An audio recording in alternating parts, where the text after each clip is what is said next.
In the quiet twilight of the 11th century, the Christian world found itself fractured, its unity nothing more than a distant memory whispered through the corridors of crumbling monasteries and besieged fortress walls. The year was 1095, and Christendom stood divided not by choice, but by the relentless march of history itself. In the West, Europe emerged slowly from centuries often called dark, though perhaps they were merely different shades of twilight. Kings and princes squabbled over mud-soaked territories, their stone castles rising like grim sentinels over populations bound to the land by feudal chains. The Pope in Rome claimed spiritual authority over all Christians, yet his temporal power barely extended beyond the Italian peninsula. Meanwhile, knights, those mounted warriors born from the fusion of Germanic war culture and Christian ideology, spent their days raiding neighbors, burning villages and slaughtering fellow Christians in petty territorial disputes. The Church had tried to channel this violence through institutions like the Peace of God and the Truce of God, but with limited success. Christian blood still flowed freely across European soil, spilled by Christian hands. Far to the east, beyond the Adriatic Sea and the mountains of the Balkans, stood Constantinople, the jewel of the Byzantine Empire, the city that had been the eastern capital of Rome for over 7 centuries. Here reigned Emperor Alexios I Komnenos, a shrewd military commander who had seized the Purple Throne in 1081 through a combination of battlefield prowess and political maneuvering. The Byzantines considered themselves the true Romans, the legitimate heirs of Constantine and Justinian, and they viewed the rough Latin Christians of the West with a mixture of pity and contempt. To Byzantine eyes, the Westerners were barely civilized barbarians who couldn't even celebrate the liturgy properly. Yet for all their cultural sophistication, the Byzantines faced an existential crisis. In 1071, at the catastrophic Battle of Manzikert in eastern Anatolia, the Byzantine army had been shattered by the Seljuk Turks, a nomadic people from Central Asia who had converted to Islam and swept through the Middle East like a storm wind across steppes. The defeat at Manzikert had opened Anatolia, the heartland of the Byzantine Empire, to Turkish conquest. Town after town fell. Ancient cities that had been Christian for 1,000 years now heard the call to prayer echo from minarets. The empire that had once stretched from Spain to Syria was being slowly strangled, compressed into an ever-shrinking territory around Constantinople itself. Alexios, pragmatic and desperate, looked westward for salvation. He needed soldiers, thousands of them, to reclaim his lost territories and push back the Turkish tide. And so, in early 1095, Byzantine ambassadors arrived in Italy bearing urgent messages for Pope Urban II. They spoke of Christian brothers suffering under Muslim rule, of churches desecrated, of pilgrims attacked on the road to Jerusalem. They painted a picture of a Christian East on the verge of annihilation, and they begged for military aid. The stage was set. In the West, warriors sought redemption and purpose.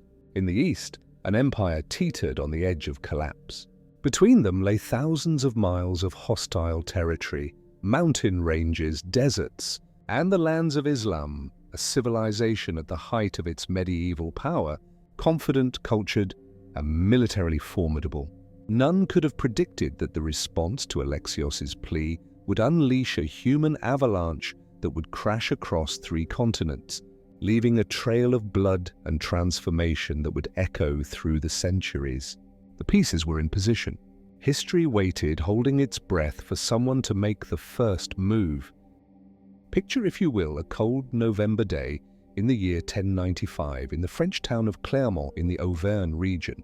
The air carried the bite of approaching winter, and in an open field outside the town walls a crowd had gathered, hundreds, perhaps thousands of people, nobles and commoners alike, drawn by word that Pope Urban II himself would speak. Urban was a Frenchman by birth, born Odo of Lagarie, and he had risen through the ranks of the Church to become the supreme pontiff of Western Christendom in 1088. He was a man of considerable political acumen, engaged in a bitter struggle with the Holy Roman Emperor over the question of who truly held supreme authority in Christian Europe, the Pope or the Emperor. Urban needed a grand gesture, something that would unite the fractious kingdoms of the West under papal leadership. Something that would demonstrate beyond doubt that the Pope, not any earthly monarch, was the true shepherd of Christian souls. The Council of Clermont had been convened to address various church matters: simony, clerical marriage, the usual concerns of ecclesiastical reform.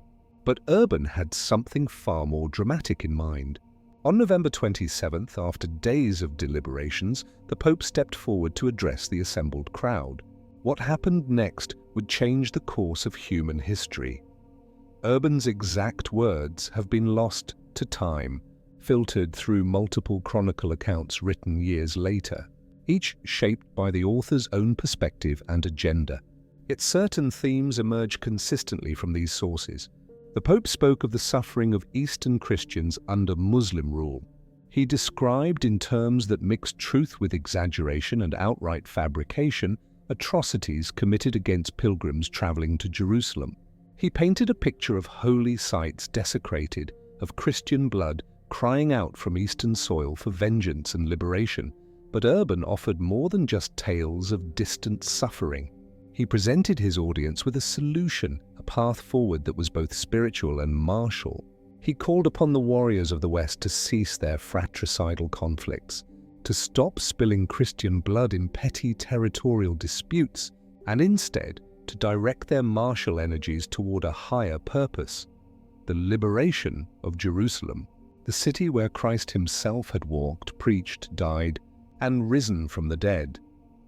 The inducement Urban offered was revolutionary in its spiritual implications.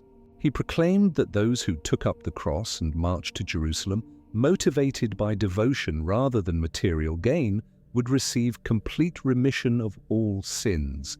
This was not merely a reduction in temporal punishment or a shortening of time in purgatory. This was total absolution, a wiping clean of the soul's slate. For a medieval Christian living in an age of deep religious anxiety about salvation, this was an offer of staggering magnitude. It transformed warfare from a sinful necessity into a redemptive act, turning the soldier into a pilgrim and the sword into an instrument of divine will. As Urban concluded his speech, the crowd erupted. According to the chronicles, thousands of voices rose as one, crying out, "Deus vult!" God wills it. The phrase would become the battle cry of the Crusade. Men rushed forward to take vows, to receive from bishops the cloth crosses that would be sewn onto their garments as symbols of their sacred commitment. Nobles pledged their wealth and their swords. Commoners abandoned their plows and their workshops. The response exceeded anything Urban could have anticipated.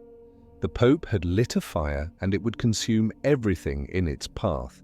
Within months, tens of thousands would be on the move, streaming toward the east. Urban had called for an army of knights to aid the Byzantine emperor.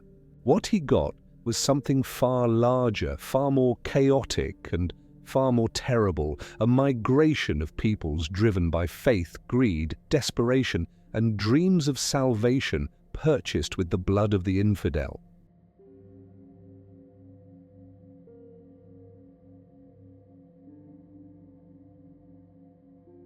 Not all who heard Urban's message waited for the organized armies of princes and nobles to assemble. In the spring of 1096, even as the great lords were still gathering supplies and making preparations, a very different kind of crusade was already underway, one that would end in catastrophe and serve as a grim warning of the horrors to come. At the head of this movement walked a man known as Peter the Hermit, a figure who seemed to have stepped from the pages of apocalyptic prophecy. Small in stature, thin from fasting, riding a donkey, and dressed in simple robes, Peter possessed a charisma that transcended his humble appearance. He claimed to have received visions from Christ himself, commanding him to lead the faithful to Jerusalem. Whether charlatan or true believer, and he may well have been both, Peter had a gift for moving hearts and loosening tongues. Wherever he preached, crowds gathered, hanging on his words as if he were a prophet reborn. But Peter was not alone in leading this premature crusade.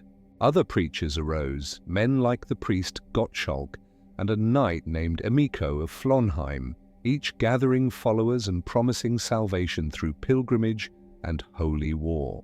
What emerged was not a disciplined military force, but a chaotic migration. Men, women and children, perhaps as many as 40,000 souls, streaming eastward with little organization, fewer supplies, and almost no realistic understanding of the immense distances and dangers that lay ahead. These were not the trained warriors Urban had envisioned. They were peasants mostly, poor folk burdened by debt and bound to land they did not own, seeing in Peter's crusade not just spiritual salvation, but earthly liberation. Some sold everything they owned to finance the journey. Others simply abandoned their homes, their families, their entire previous lives, driven by a fervent belief that God would provide. That faith alone would see them through to Jerusalem. The tragedy began even before they left Europe. As Peter's followers moved through the Rhineland in the spring of 1096, a dark impulse overtook some of the Crusaders.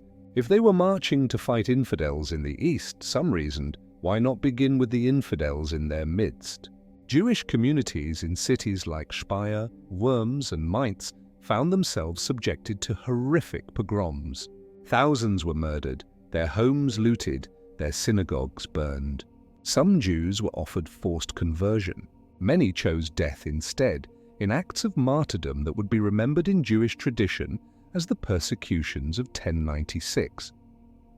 Church officials and local bishops tried to protect the Jewish populations, sometimes successfully, often not.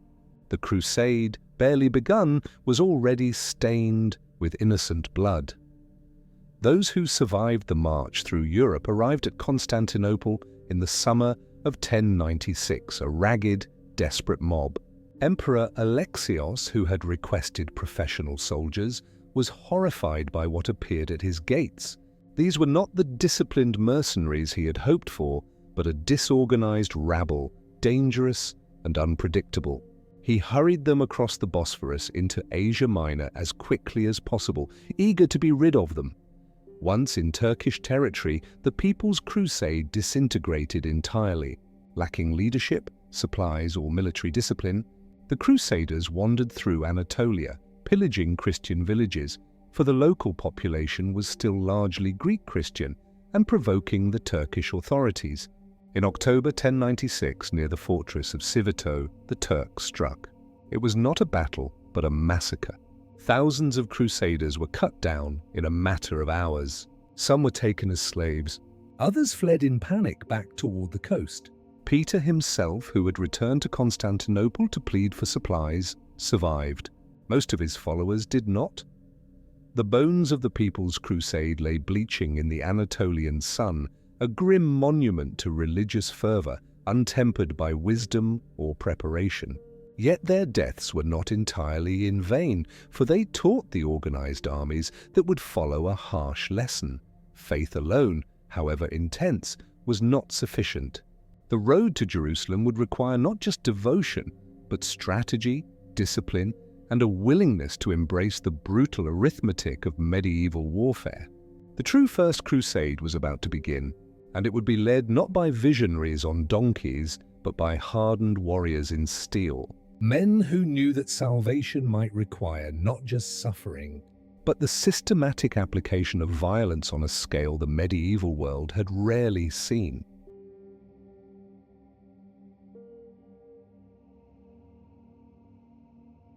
As the bones of Peter the Hermit's followers scattered across the Anatolian plateau, a very different kind of crusade was taking shape across Europe.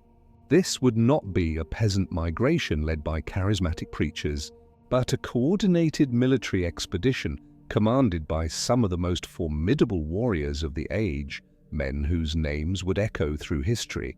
Carried on the wind of legends, both glorious and terrible. From the Duchy of Lower Lorraine came Godfrey of Bouillon, a man who seemed carved from the very stone of the castles he defended.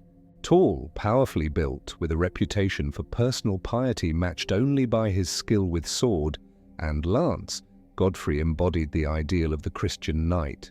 He was a second son holding his duchy through the grace of the Holy Roman Emperor, and perhaps for this reason he approached the crusade with genuine religious fervor rather than dynastic ambition. He sold properties and mortgaged castles to finance his expedition, liquidating much of his patrimony to equip himself and his followers for the journey east. With him came his brothers, Eustace of Boulogne and Baldwin of Boulogne, the latter a younger son with no inheritance. Hungry for land and glory, willing to seize opportunity wherever it presented itself.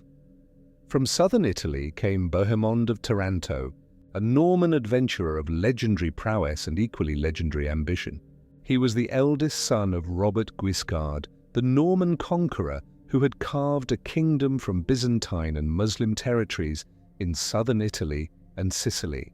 Bohemond had fought against the Byzantine Empire in the Balkans during the 1080s, leading armies against the very emperor who now called for Western aid. He was tall. Chroniclers speak of him towering over other men, charismatic, cunning, and utterly ruthless. His father had disinherited him in favor of a younger half-brother, leaving Bohemond with military genius but no kingdom. The crusade offered him a chance to win by the sword what had been denied him by birth. With him came his nephew Tancred, a young warrior already building a fearsome reputation, embodying the Norman virtues of courage and the Norman vices of avarice. From the wealthy lands of Provence in southern France came Raymond of Saint-Gilles, Count of Toulouse, the oldest of the crusade leaders and perhaps the wealthiest. Raymond was already in his 50s, an advanced age for a medieval warrior, and he had fought Muslims before in Spain, giving him experience that most of his fellow crusaders lacked. He took the cross with genuine devotion, bringing with him his wife Elvira and vowing never to return to Europe, intending to die in the East in service of God. His massive army was accompanied by Adhemar of Le Puy, the papal legate appointed by Urban II to provide spiritual guidance and maintain some measure of unity among the notoriously independent-minded princes. Other great lords joined the enterprise. Robert II, Duke of Normandy, the eldest son of William the Conqueror, mortgaged his duchy to his brother, the King of England, to finance his crusade.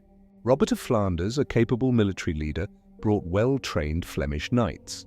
Stephen of Blois, though more scholar than soldier, joined out of family pressure and duty, bringing wealth and administrative skill if not military brilliance. These were not simple men motivated by simple faith. They were feudal magnates, products of a violent age where power came from the point of a lance and the edge of a sword. Yes, many believed genuinely in the spiritual rewards promised by Urban II in the remission of sins and the glory of liberating Jerusalem. But they also saw clearly the earthly opportunities: land to conquer, wealth to plunder, kingdoms to carve from the fragmented territories of the Islamic world. The crusade offered a chance to reconcile the irreconcilable tensions of their existence, to be both warrior and Christian, to kill and to save their souls, to pursue glory and call its service to God. Through the summer and fall of 1096, these armies assembled. Each lord gathered his vassals, his household knights, his sergeants and infantry. Armories were emptied, horses requisitioned, supply trains organized. The logistical challenge was immense, feeding and moving armies of thousands across a continent where poor roads and limited agricultural surplus made sustained military operations extraordinarily difficult. Each prince commanded his own forces, answered to no central authority, pursued his own strategy. They would march separately along different routes, toward a common destination, Constantinople, where the Byzantine emperor waited with a mixture of hope and apprehension, uncertain whether these Western warriors would prove to be his salvation or his doom. The Great Crusade was in motion, and nothing would ever be the same again.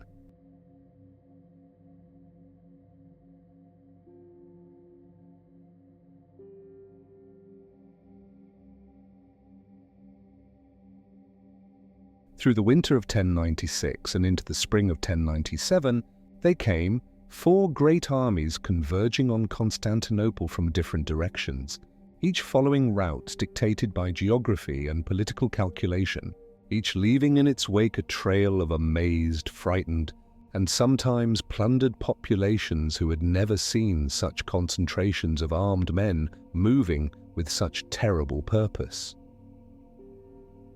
Godfrey of Bouillon's army took the land route through Hungary and the Balkans, following the old Roman roads that connected Western Europe to the Byzantine capital. It was a grueling march of over 1,000 miles, through mountains and across rivers, past fortified towns whose inhabitants watched nervously from behind stone walls. The Byzantines had suffered from previous passages of Western armies. The People's Crusade had engaged in looting and violence, and they were understandably anxious about this new wave of armed Latins.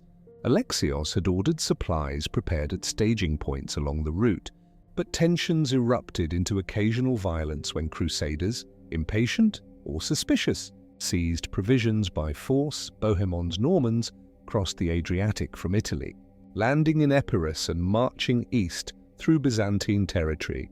These were men who had fought against Byzantium less than a decade before, and the memory of those conflicts hung heavy in the air. Byzantine officials watched them with barely concealed hostility. Bohemond, ever the diplomat when it suited his purposes, kept his forces under tight discipline, understanding that open conflict with the empire would doom the crusade before it truly began. Raymond of Toulouse took a more northerly route, passing through Dalmatia before turning south toward Constantinople. His journey was plagued by harassment from Byzantine forces and local populations, the Count's legendary temper leading to confrontations and skirmishes. He arrived at Constantinople in a foul mood, suspicious of Byzantine motives and resistant to imperial authority. As these armies gathered around Constantinople in the spring of 1097, Emperor Alexios confronted a situation that was both hopeful and terrifying. Here, camped around his capital, were perhaps 60 to 100,000 warriors and camp followers. The exact numbers are lost to history, inflated by chronicle writers, but certainly representing the largest concentration of Western military force seen in the East for centuries.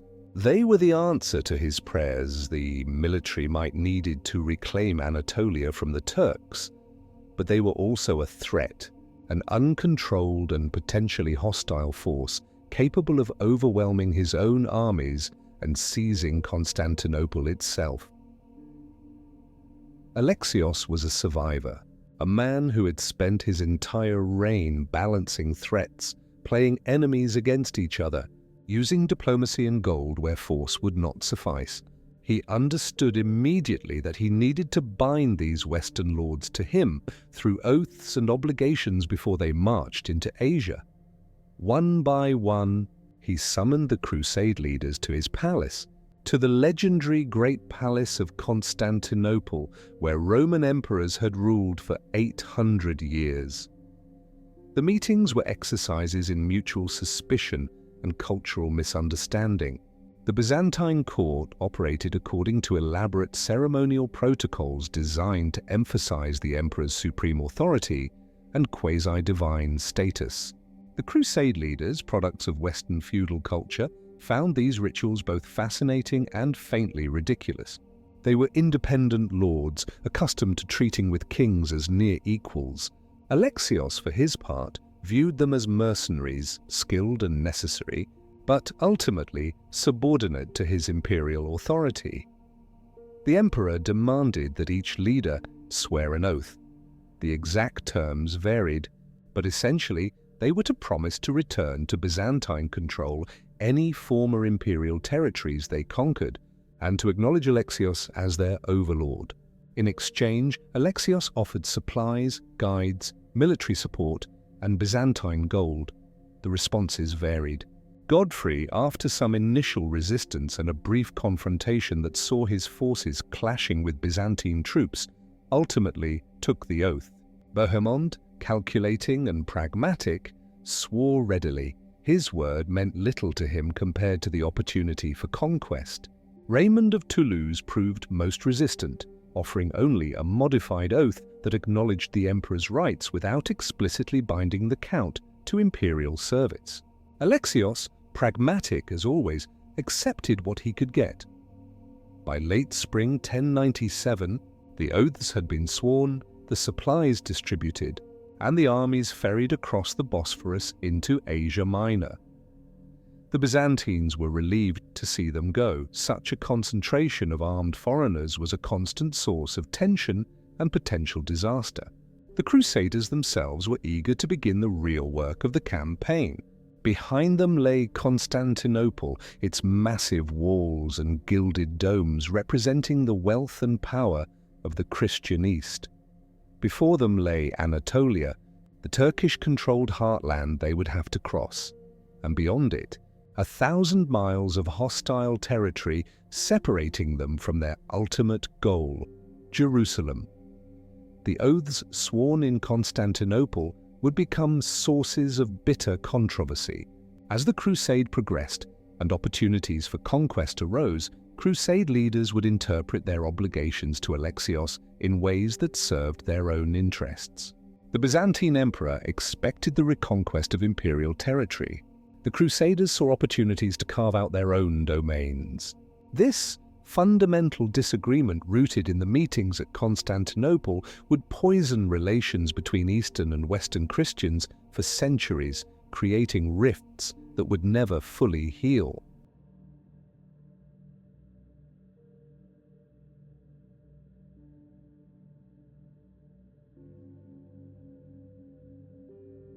The city of Nicaea stood like a stone testament to the complexities of the crusade, its history layered like the sediment of ages.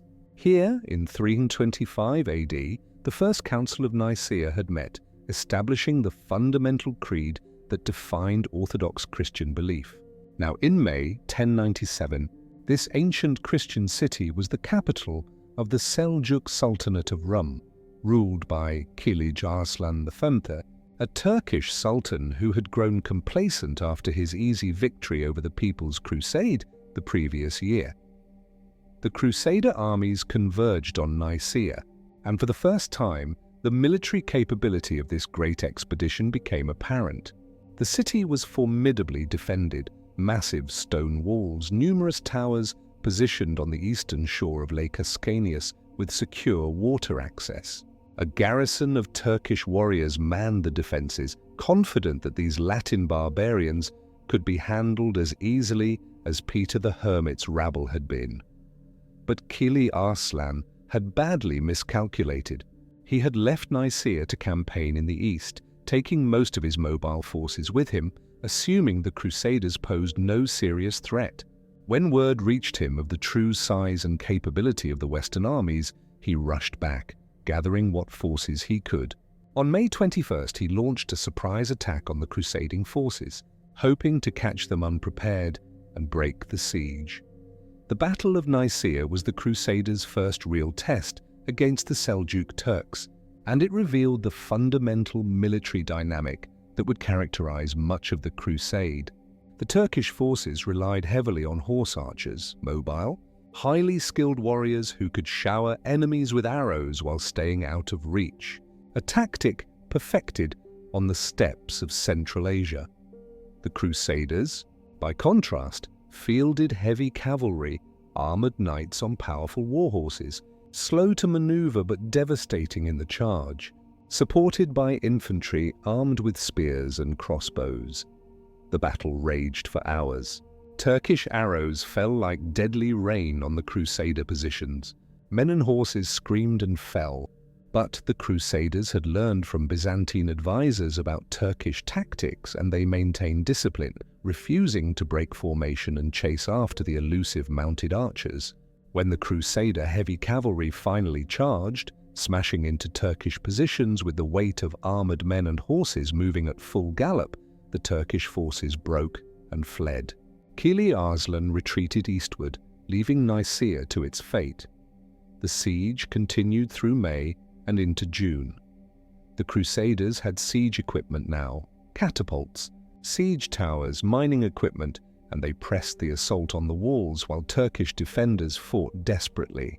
But the city's greatest defense was its lake access, allowing resupply by boat even as the Crusaders surrounded the landward walls. Here Byzantine participation proved crucial. Alexios sent ships overland to the lake, a remarkable logistical feat involving disassembling boats, transporting them by oxen-drawn wagons, and reassembling them on Lake Ascanius. Byzantine warships cut off the city's water access, completing the encirclement. The garrison, facing starvation and seeing no hope of relief, prepared to surrender. What happened next planted seeds of resentment that would bear bitter fruit. On June 19, 1097, the Crusaders prepared for a final assault, eager for the sack and plunder that were the traditional rewards for taking a city by storm. But overnight, the Byzantine forces had secretly negotiated the city's surrender. When Crusaders woke on the morning of June 19th, they found Byzantine flags flying from Nicaea's towers and Byzantine troops manning the gates. Alexios had gotten what he wanted. Nicaea returned to Byzantine control, its population and wealth intact, without the devastation of a sack. He rewarded the crusade leaders with gold and gifts, attempting to assuage their anger. But the common soldiers, who had fought and bled in the siege, received little. They had expected plunder, portable wealth that made the hardships of campaign worthwhile. Instead, they got a few coins and the bitter taste of what they perceived as Byzantine treachery. The crusade had won its first major victory, but at a cost that went beyond the casualties suffered in battle. The alliance between the Crusaders and Byzantium, never strong, had been weakened. The Latin warriors looked at Alexios with increased suspicion. The emperor, for his part, had demonstrated that his priorities were the restoration of Byzantine territory, not the enrichment of Western warriors. Nicaea was liberated, returned to Christian control. The Crusader armies were supplied, rested, and victorious. But as they prepared to march deeper into Anatolia, toward the distant goal of Syria and ultimately Jerusalem, the fundamental tensions within the crusade, between spiritual purpose and material gain, between Byzantine and Latin Christian, between collective mission and individual ambition, had been exposed for all to see. The easy part was over. The real test lay ahead, in the burning heart of Anatolia, where Turkish armies waited and the summer sun beat down like a hammer upon the anvil of the earth.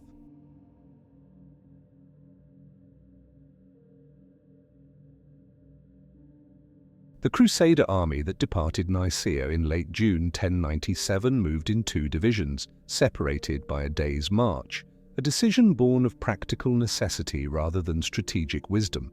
The region could not support such a massive host moving as one. Foraging and water requirements demanded division. Bohemond commanded the vanguard with his Normans, joined by Robert of Normandy and other northern French contingents. Raymond of Toulouse and the other southern lords followed behind with the second division, along with the supply trains and non-combatants. They marched southeast across the Anatolian plateau, through a landscape that grew increasingly harsh and alien. The spring rains had ended, and summer announced itself with brutal intensity. The sun beat down from cloudless skies. Water became scarce. The land seemed empty, almost peaceful. But this was an illusion. Turkish scouts shadowed the Crusader columns, watching, reporting back to Kili Arslan, who was gathering his forces and calling upon allies for what would be a decisive confrontation. On the morning of July 1st, 1097, as Bohemond's vanguard made camp near the town of Dorylaeum, the storm broke. Just after dawn, with many Crusaders still sleeping or preparing breakfast, Turkish horns sounded across the plain. Within minutes, thousands of Turkish horsemen appeared on the surrounding hills, not just Kili Arslan's forces, but allied Turkish emirs from across Anatolia, united by the threat the Crusaders represented. Contemporary estimates, surely inflated, speak of hundreds of thousands of Turkish warriors. Even allowing for medieval exaggeration, The Crusaders were clearly and catastrophically outnumbered. The Turkish attack was overwhelming in its speed and violence. Horse archers swept down on the Crusader camp from multiple directions, filling the air with arrows.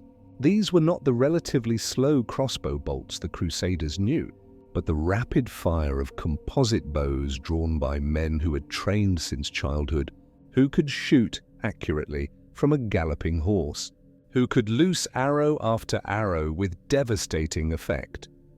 Bohemond, veteran of countless battles, understood instantly the desperate nature of their situation. He ordered his knights to dismount and form a defensive perimeter, using their bodies and shields to protect the non-combatants, women, children, priests, servants, who huddled in the camp's center. The great war horses, those expensive and precious animals that were the foundation of Crusader military power, were herded into the defensive circle. Men fell constantly, pierced by arrows. The wounded screamed. Horses thrashed in agony. The heat was already intense and would only grow worse as the day progressed. For hours, the Crusaders held their ground in what was essentially a static defensive position, the exact opposite of how heavy cavalry was supposed to fight. The Norman knights and French warriors crouched behind shields, enduring the arrow storm, waiting for relief, waiting for some opportunity, waiting perhaps for death. The Turks circled endlessly, firing, withdrawing, returning, wearing down the defenders through attrition. It was a tactic perfected over centuries on the Eurasian steppes, designed to destroy enemies without risking close combat. Robert of Normandy organized several desperate cavalry charges, attempting to break through the Turkish lines, or at least disrupt their attacks. Each time the Turks simply melted away before the charging knights, then reformed and resumed their archery once the horses were exhausted. The Crusaders learned a harsh lesson. Their traditional tactic, the massed cavalry charge that decided battles in Western Europe, was nearly useless against an enemy who refused to stand and fight. As the morning wore into afternoon, the situation became critical. Ammunition for crossbows was running low. Casualties mounted. Water was desperately scarce under the blazing sun. The defensive perimeter contracted as men fell and positions were abandoned. Bohemond, showing the leadership that would characterize his role throughout the crusade, moved constantly among his troops, encouraging, cajoling, maintaining discipline when panic threatened to break the army apart. Then, in early afternoon, salvation appeared on the distant hills. Raymond's division, alerted by fleeing camp followers and the sounds of battle, arrived at forced march.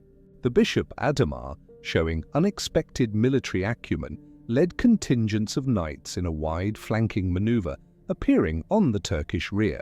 Godfrey of Bouillon and Robert of Flanders struck from another direction. The effect was electric. The Turkish forces, committed to the assault on Bohemond's position, suddenly found themselves threatened from multiple directions. The Crusader cavalry, fresh and furious, crashed into Turkish positions. This time, there was no space for the Turks to retreat and reform. Caught between the relieving forces and Bohemond's men, who now counterattacked from their defensive position, the Turkish army broke. The rout was total. Turkish forces fled across the plain, abandoning their camp, their supplies, even their families. Women and children who had accompanied the army were captured by the Crusaders. Kili Arslan himself barely escaped, his prestige shattered, his military power broken. The Crusaders found themselves in possession of the Turkish camp, and here they discovered wealth beyond imagination: gold, silver, gems, fine fabrics, weapons, horses, all the accumulated treasure of the Seljuk Sultanate. The Battle of Dorylaeum was transformative. The Crusaders had faced the full military might of the Anatolian Turks and emerged victorious. They had learned hard lessons about Turkish tactics and their own vulnerabilities, lessons purchased with blood and suffering, but valuable nonetheless. The Turks, for their part, learned to fear the crushing power of the armored charge and the stubborn defensive capacity of Western warriors. Kili Arslan would not risk another major confrontation, instead adopting a scorched earth strategy that would create new and terrible challenges for the Crusaders. As the sun set on July the 1st, the Crusaders counted their dead, tended their wounded, and marveled at their survival. They had passed through fire and emerged tempered, transformed from a collection of separate armies into something approaching a unified force. The road ahead remained long and terrible, but they had proven they could survive the crucible of battle. Jerusalem, that distant goal, seemed perhaps a bit closer. The crusade marched on.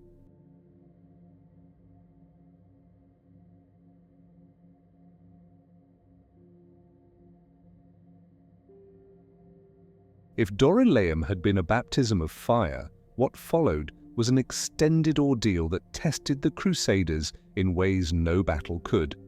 A trial not of courage in combat, but of endurance in the face of nature itself. Weaponized by a retreating enemy, Kili Arslan, his forces scattered and his confidence shattered, adopted a strategy as old as warfare itself. If you cannot defeat the enemy in battle, destroy the land they must cross. As the Turkish armies retreated eastward across Anatolia, they implemented a scorched earth policy with ruthless efficiency. Wells were poisoned or filled with rubble. Crops were burned in the fields. Livestock was driven away or slaughtered. Villages were evacuated, their stores destroyed. The Crusaders would find no supplies, no water, no mercy from the land itself. The army departed Dorylaeum in early July at the height of the Anatolian summer and marched southeast toward the Anti-Taurus Mountains and the passes that would lead to Syria. The route took them across the central Anatolian plateau, a landscape that in kinder seasons might be merely harsh, but which in high summer became an almost lunar desolation. The sun rose each day like a vengeful eye, bleaching the landscape white, baking the rocky ground until it burned through boot soles. There was no shade, no relief. The Crusaders marched in their armor, mail hauberks, padded gambesons, steel helmets, equipment designed for the temperate climate of northern Europe, not the furnace of central Anatolia. Men began to falter within hours of breaking camp each morning. Some simply collapsed, unable to continue. Their comrades faced terrible choices: stop and help, slowing the entire column and risking Turkish harassment, or leave them behind to die. Water became the obsession that consumed every waking thought. The army's scouts ranged ahead, searching for streams, springs, anything to slake the desperate thirst of thousands of men and animals. When water was found, discipline often broke down as men and horses rushed to drink, fighting each other for access. Some drank too quickly and fell ill. Others drank from contaminated sources and suffered dysentery that left them weak and dehydrated, creating a vicious cycle of suffering. The horses suffered terribly. These animals, so crucial to Crusader military effectiveness, were not suited to such conditions. They required far more water than men, and the lack of fodder meant they were slowly starving.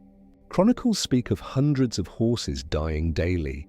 Knights who had spent fortunes on their war horses watched them collapse and die, then were forced to continue on foot, carrying their armor and weapons. Some Crusaders, their horses dead, yoked dogs to pull their armor and supplies.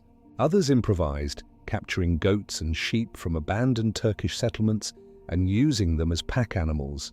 The image of armored European knights herding goats across the Anatolian waste would have been comical if it were not so tragic.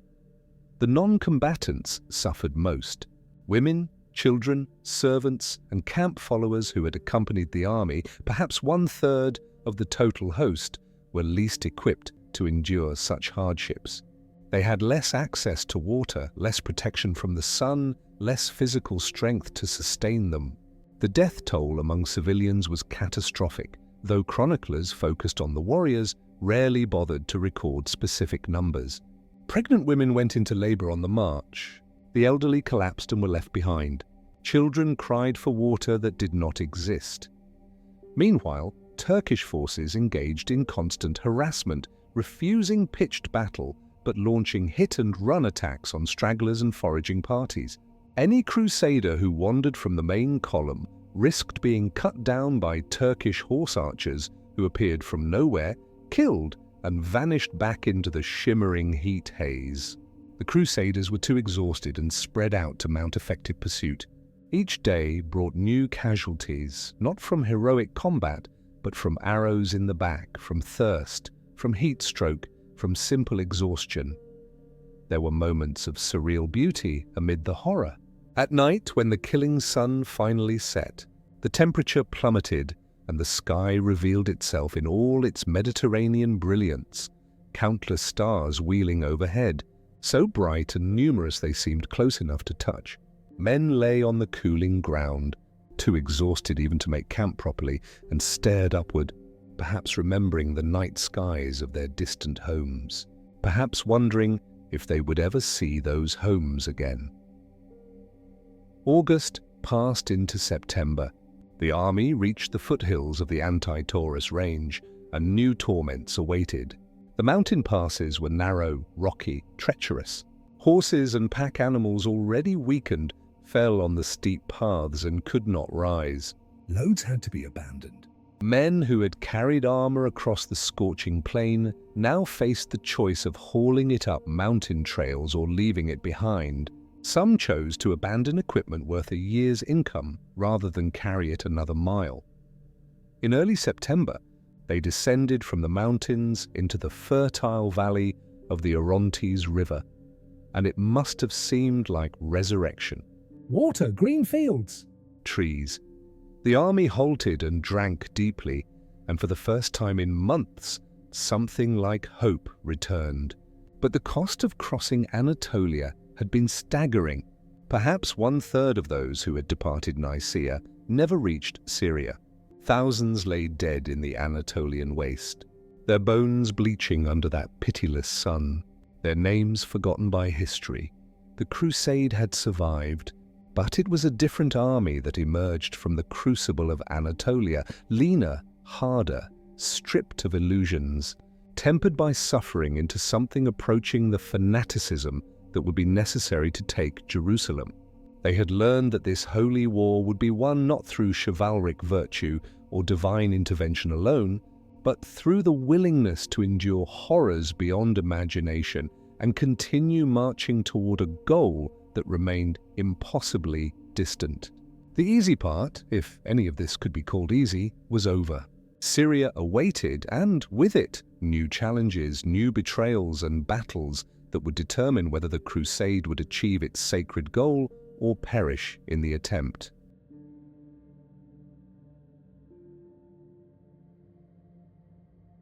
As the main Crusader army struggled through the mountains into Syria in early autumn of 1097, one of the expedition's most significant developments was unfolding far to the east, away from the direct route to Jerusalem, a development that would establish the pattern for Crusader, state building, and reveal the tension between sacred mission and secular ambition that defined the entire enterprise. Baldwin of Boulogne, younger brother of Godfrey of Bouillon, had departed Nicaea with his elder brother as a loyal vassal and faithful crusader. But Baldwin was a younger son in a world where inheritance followed primogeniture. Everything went to the eldest, and younger brothers could expect little beyond their martial skills and whatever opportunities they could seize. Baldwin had nothing to return to in Europe. The crusade for him was not primarily about salvation or liberating Jerusalem. It was about the chance to carve out a domain, to become a lord in his own right, to transform himself from landless knight to ruler of cities. In September 1097, as the main army moved toward Antioch, Baldwin detached his forces, perhaps 100 knights and several hundred infantry, and struck eastward, into the territory beyond the Euphrates River. His stated purpose was to secure the Crusades' eastern flank and establish contact with Armenian Christian populations who had suffered under Turkish rule. The real purpose was conquest. The region east of the Euphrates was a patchwork of Armenian and Turkish principalities, the result of decades of migration, conquest, and political fragmentation following the Seljuk invasions. The Armenian Christians, sharing the Crusaders' faith, if not their Latin rite, saw in these Western warriors potential liberators and allies against Turkish pressure. Baldwin understood this and exploited it with ruthless efficiency.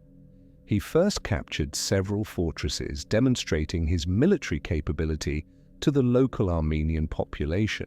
Then he received an invitation that would change everything.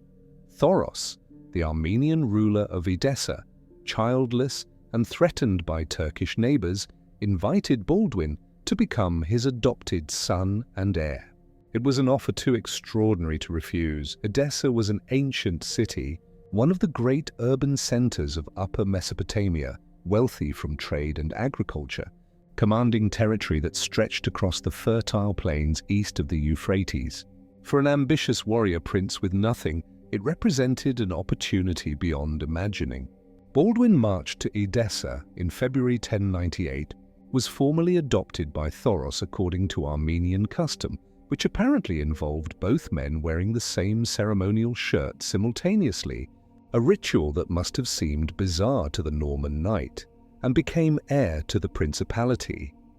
But Baldwin was not content to wait for his inheritance. Within weeks of his arrival, tensions erupted between Thoros and the local Armenian population over taxation and governance. Whether Baldwin instigated this unrest or merely took advantage of it remains unclear. The sources written by those favorable to the Crusaders are conveniently vague. What is clear is that in early March 1098, a mob stormed Thoros's palace.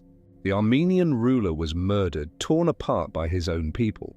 Baldwin, who had sworn to protect his adopted father, was conspicuously absent during the attack. With Thoros dead, Baldwin claimed Edessa as his own. There was no one to dispute it. The Armenian nobles who might have objected had either participated in the coup or calculated that a strong Western warrior lord was preferable to the constant Turkish threat. On March 10, 1098, Baldwin of Boulogne became Count of Edessa, ruler of the First Crusade state, master of a domain that stretched for hundreds of miles along the upper Euphrates and its tributaries. The establishment of Edessa was momentous for several reasons. First, it demonstrated that the crusade was not solely about Jerusalem, or even primarily about fulfilling oaths to the Byzantine emperor. The Crusaders were conquerors, state builders, colonizers who would seize and hold territory wherever opportunity presented itself. Second, it removed Baldwin and his considerable military forces from the main crusade at a critical moment. He and his warriors would not participate in the siege of Antioch or the capture of Jerusalem. Third, it created a precedent that other crusade leaders would follow, establishing the template for the network of crusader states that would dominate the Levantine coast for nearly 2 centuries. From the perspective of the sacred mission to liberate Jerusalem, Baldwin's actions were a betrayal, a placing of personal ambition above collective purpose. He had abandoned the crusade to pursue his own glory and gain. Yet from another perspective, Baldwin had achieved exactly what many crusaders secretly hoped for. He had transformed the spiritual capital of a crusading vow into the very tangible capital of land, subjects, and power. He had become what every landless knight dreamed of becoming: a prince. A ruler, a man whose name would be remembered. The main Crusader army, meanwhile, was approaching Antioch, unaware that one of their number had already achieved a goal many of them harbored in secret: the establishment of a Christian domain in the east, carved from Muslim territory by the sword and held by force of arms. Baldwin would rule Edessa for 18 years until 1100, when his brother Godfrey's death would call him to Jerusalem to become the second ruler of the Kingdom of Jerusalem. But that lay in the future. For now, in the spring of 1098, he was Count Baldwin, master of Edessa, the first of the Crusader princes, having demonstrated that the road to heaven might profitably include a detour through earthly kingdoms.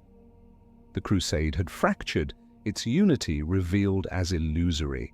Each prince would pursue his own path, his own vision of what the crusade should achieve. The liberation of Jerusalem remained the stated goal, but the foundation of the county of Edessa revealed a deeper truth. The First Crusade was many things to many people, and for some, perhaps most, the terrestrial rewards mattered as much as, or more than, the celestial ones. The complexity of human motivation, the ability to pursue sacred and profane goals simultaneously, the talent for justifying self-interest as divine will. These were not obstacles to the Crusade's success, but perhaps essential elements of it, providing the practical incentives that kept warriors marching toward a goal that seemed to recede with every hard-won mile.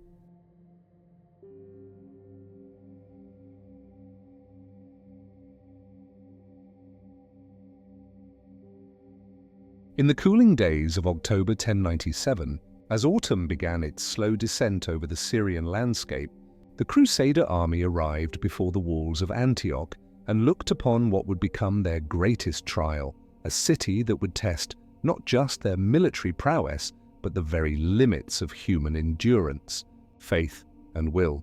Antioch was ancient beyond reckoning, one of the great cities of the classical world, where followers of Christ had first been called Christians, where St. Peter himself had preached and established one of the earliest episcopal sees. The city sprawled across a landscape of dramatic contrasts, nestled in a valley where the Orontes River wound like a silver serpent, surrounded by mountains that rose stark and forbidding against the sky. The walls, built and rebuilt over centuries, stretched for miles, climbing up the steep slopes of Mount Silpius to encompass a citadel perched impossibly high on the mountain's summit, a fortress within a fortress, seemingly immune to any earthly assault. The city's defenses were legendary, and for good reason. Antioch boasted some 400 towers studded along walls that in places rose 40 feet high and were thick enough that chariots could race along their tops. The fortifications had been maintained and strengthened under successive Muslim rulers, most recently under Yagisiyan, the Turkish governor who had held the city since 1087.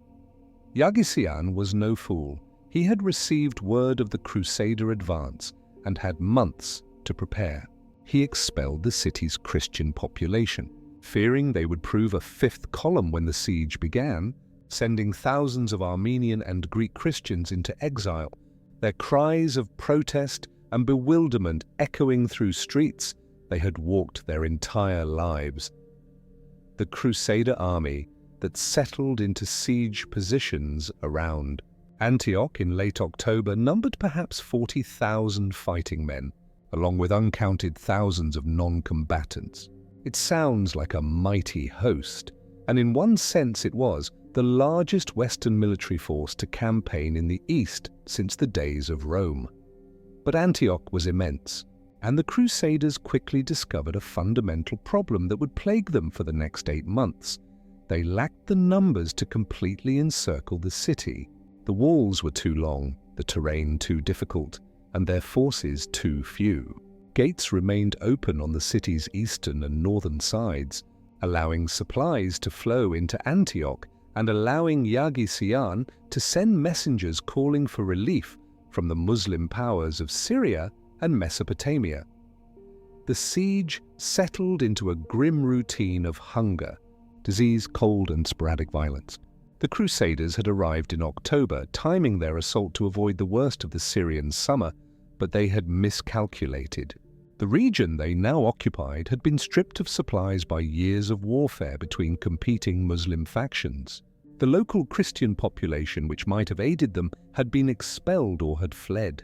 The surrounding countryside offered little sustenance as autumn turned to winter, and the Crusaders found themselves besiegers who were themselves besieged, trapped between the walls of Antioch and a hostile landscape that yielded barely enough to sustain life. By December, winter had arrived with unexpected severity. This was Syria, where the climate was supposed to be temperate, Mediterranean, kinder than the harsh north the Crusaders had left behind. But winter in the mountains above Antioch brought cold rain that turned the Crusader camps into fields of mud, and on the heights, actual snow that blanketed the siege lines in white silence. Men who had survived the furnace of the Anatolian crossing now shivered in inadequate shelters, their supplies exhausted, their clothing rotting away, their bodies weakened by months of hard campaigning. Hunger became the dominant reality of existence. The Crusader army had arrived with minimal supplies, expecting to provision themselves from the countryside or from Antioch itself once it fell. When the city refused to fall and the countryside proved barren, famine set in with remorseless efficiency. Horses were slaughtered for meat, those precious war horses that represented years of breeding and enormous wealth reduced to emergency rations. When the horses were gone, they ate their pack animals, then dogs, then rats. Chronicles speak of men so desperate they consumed leather, boiling their boots and saddles to extract whatever nutrition might be found in treated hide. The price of food became astronomical. Accounts mention a chicken egg selling for the equivalent of several days' wages for a skilled laborer, a donkey's head for prices that would have bought a horse in better times.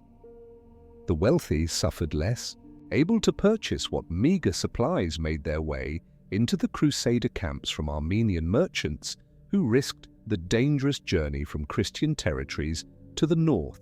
But the common soldiers, the infantry who formed the bulk of the army, faced genuine starvation.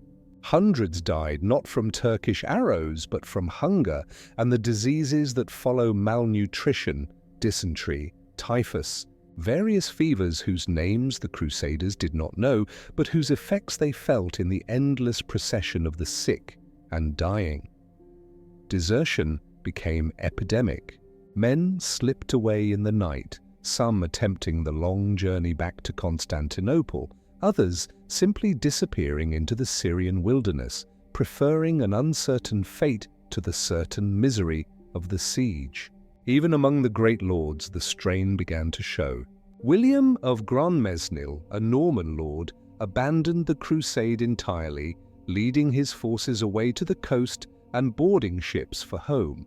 Others contemplated similar action, held back only by shame and the oaths they had sworn. Yet even in this misery, there were moments of almost absurd courage and determination. Foraging parties ventured far from the siege lines, sometimes traveling for days to find supplies, fighting constant skirmishes with Turkish patrols. In December, a large foraging expedition of perhaps 20,000 Crusaders marched toward the Syrian coast, hoping to secure supplies from Christian Armenian principalities. Near the town of Albera, they were ambushed by a large Turkish relief force. The resulting battle was fought in a winter rainstorm, men struggling through mud, visibility reduced to a few yards. The Crusaders won, but at cost, and returned to Antioch with supplies that were exhausted within weeks. Yagisian, watching from Antioch's walls, understood that time was his ally. He did not need to defeat the Crusaders in battle, he merely needed to let winter, hunger, and despair do his work for him. He launched sorties from the city gates, sudden strikes by Turkish cavalry that would slash into the Crusader camps, kill anyone caught unprepared, and retreat before organized resistance could form. These raids inflicted casualties and psychological damage far beyond their military impact, keeping the Crusaders constantly on edge, never able to fully rest. The Crusader leadership struggled to maintain unity and morale. Bohemond of Taranto emerged as the de facto military commander, his experience and ruthless pragmatism earning grudging respect from the other lords. Raymond of Toulouse, ill through much of the winter, maintained his independence and his suspicion of Bohemond's ambitions. Godfrey of Bouillon and Robert of Flanders attempted to mediate disputes and keep the army functioning. Bishop Adhemar, the papal legate, provided what spiritual comfort he could, leading prayers and processions, promising divine aid that seemed increasingly abstract against the very concrete reality of starvation. As the winter, slowly gave way to early spring in 1098, the Crusade stood at a crossroads. They had been before Antioch for 5 months and seemed no closer to taking the city. They had lost perhaps a third of their original strength to death, disease, and desertion. Relief forces from various Muslim powers were known to be gathering. Ridwan of Aleppo to the east, Dukak of Damascus to the south, and most ominously, Kaboga of Mosul was assembling what was reported to be an enormous army in Mesopotamia with the explicit purpose of destroying the Crusader host.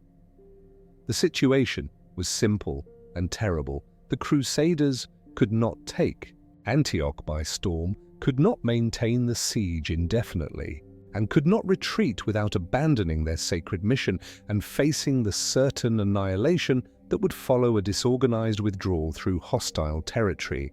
They were trapped in a prison of their own making, caught between the city walls before them and the gathering forces behind them, sustained only by faith that was being tested beyond all reasonable limits and a desperation that made surrender unthinkable, even as victory seemed impossible.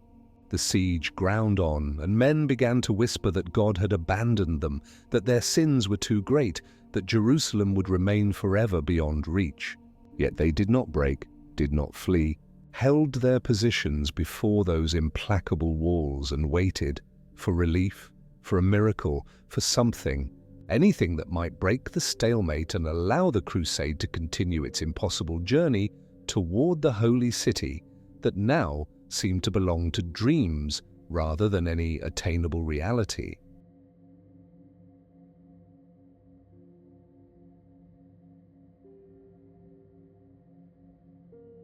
In the depths of despair, when rational hope had been exhausted and the Crusader army stood on the precipice of annihilation, salvation arrived not through military strategy or diplomatic maneuvering, but through a vision claimed by an unlikely prophet, a peasant whose name would become forever entangled with one of the most controversial relics in Christian history.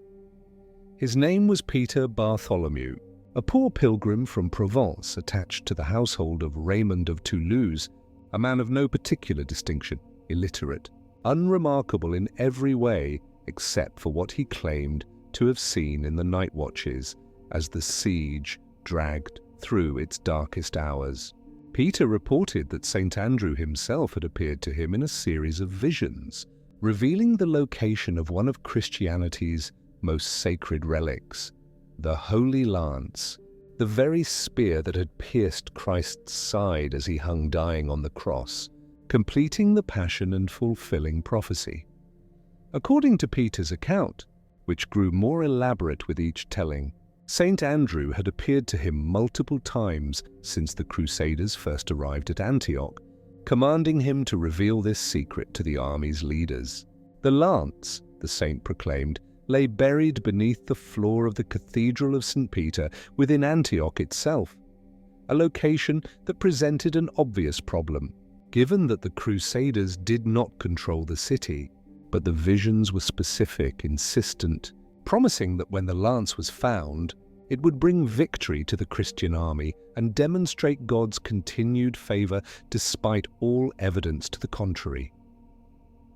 Peter initially kept these visions to himself, perhaps doubting his own sanity, perhaps fearing ridicule, but as the siege situation deteriorated through the winter and into early 1098, as starvation claimed more victims daily and despair settled over the camps like the cold morning mist that rose from the Orontes, Peter felt compelled to speak. He approached Raymond of Toulouse's chaplain, a priest named Raymond of Aguilé, and shared his visions. The chaplain was skeptical but intrigued. Desperate times made men receptive to possibilities they might dismiss in better circumstances. The story spread through the army with remarkable speed. Men who had lost faith in earthly salvation grasped eagerly at the promise of divine intervention. The great lords were more cautious.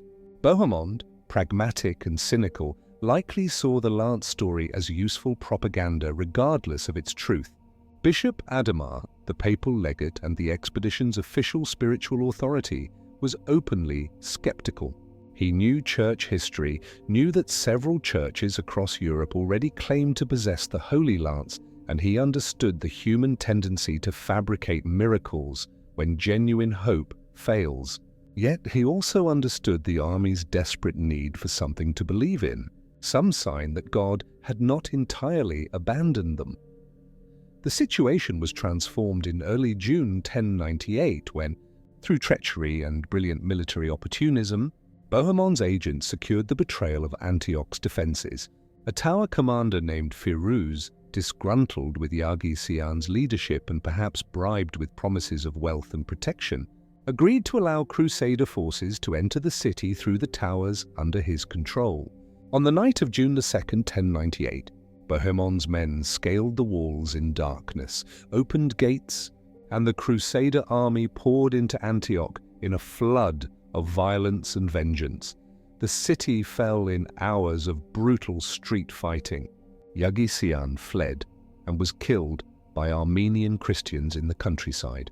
Thousands of the city's Muslim inhabitants were slaughtered in a massacre that horrified even the chroniclers who recorded it with medieval matter-of-factness about such things. By dawn on June 3rd, the Crusaders controlled Antioch, all except the citadel on Mount Silpius, where the Turkish garrison held out and refused surrender. But the celebration was short-lived. Even as the Crusaders were securing Antioch, word arrived that filled every heart with dread. Kaboga of Mosul was approaching with an army that reports described as vast beyond counting.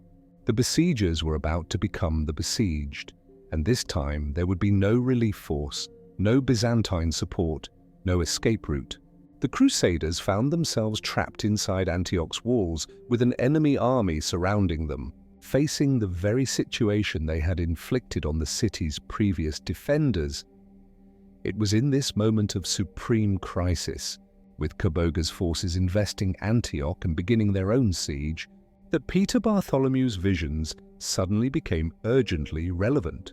On June 14, 1098, with the army demoralized and panic spreading through the ranks, Raymond of Toulouse authorized an expedition to search for the Holy Lance in the Cathedral of St. Peter, which the Crusaders now controlled. What followed was part archaeological dig, part theatrical performance and part religious ritual. A group of clerics and nobles assembled in the cathedral. The floor stones were torn up in the location Peter had described. Men dug through the night by torchlight, excavating deeper and deeper into the earth beneath the altar, while the army waited outside, torn between hope and skepticism. Hours passed. Nothing was found. Some began to drift away, muttering about frauds and false prophets. Peter Bartholomew himself descended into the pit, praying desperately, his reputation and possibly his life depending on the success of this search. Then, as dawn approached on June 15th, a cry arose from the excavation. Peter emerged from the pit, holding aloft a piece of corroded iron. A spearhead, he claimed, the Holy Lance itself. The reaction was instantaneous and electric. Soldiers fell to their knees weeping. Prayers and hymns erupted spontaneously. Men, who had been discussing desertion hours earlier, now spoke of victory as certain, guaranteed by this tangible proof of divine favor. Was it genuine? The question divided the Crusaders immediately and has occupied historians ever since. The spearhead Peter produced was real enough, an ancient iron lance point of a type common in the region. But whether it was planted there by Peter or his confederates, whether it was genuinely an ancient relic that happened to be buried beneath the cathedral, or whether it was truly the lance of Longinus that had pierced Christ's side, these questions proved unanswerable then and remain so now. Bishop Adhemar remained deeply skeptical, though he kept his doubts relatively quiet given the effect the lance was having on army morale. Bohemond and the other Norman lords were transparently cynical, viewing the whole affair as a useful fiction.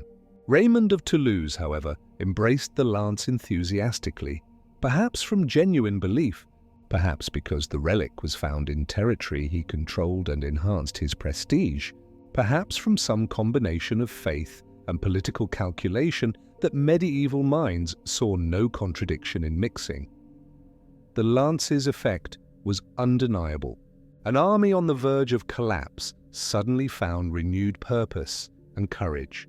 Men who had been hoarding food began sharing rations, believing divine providence would provide. Knights who had been planning escape attempts now volunteered for the most dangerous assignments. The psychological transformation was total and immediate, from despair to determination, from acceptance of defeat to expectation of miraculous victory. Peter Bartholomew himself became a figure of enormous influence, delivering messages he claimed came directly from Christ and the saints through ongoing visions. He announced that the army must engage in fasting and prayer, must reconcile their disputes, must prepare for a great battle in which God himself would fight on their behalf.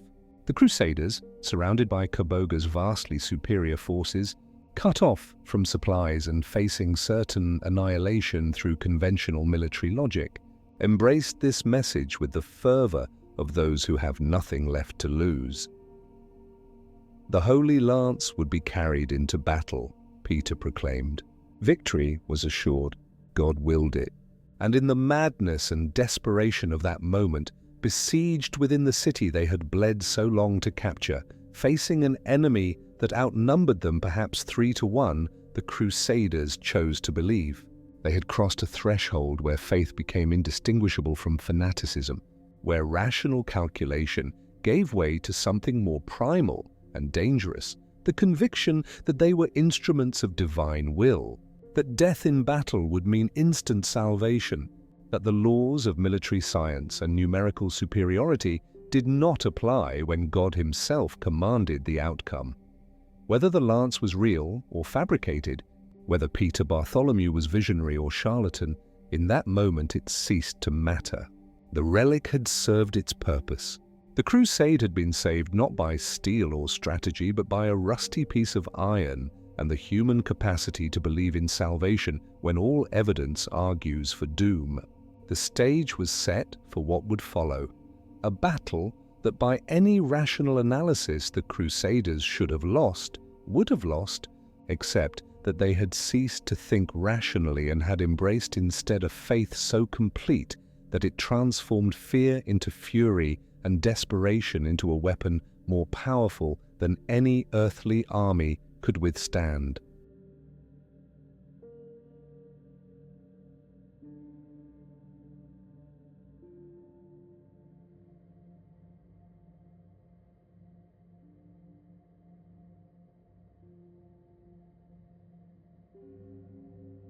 The fall of Antioch on June 3rd, 1098, should have been the Crusade's greatest triumph, the capture of one of the ancient world's most formidable cities after 8 months of suffering that had tested every limit of human endurance.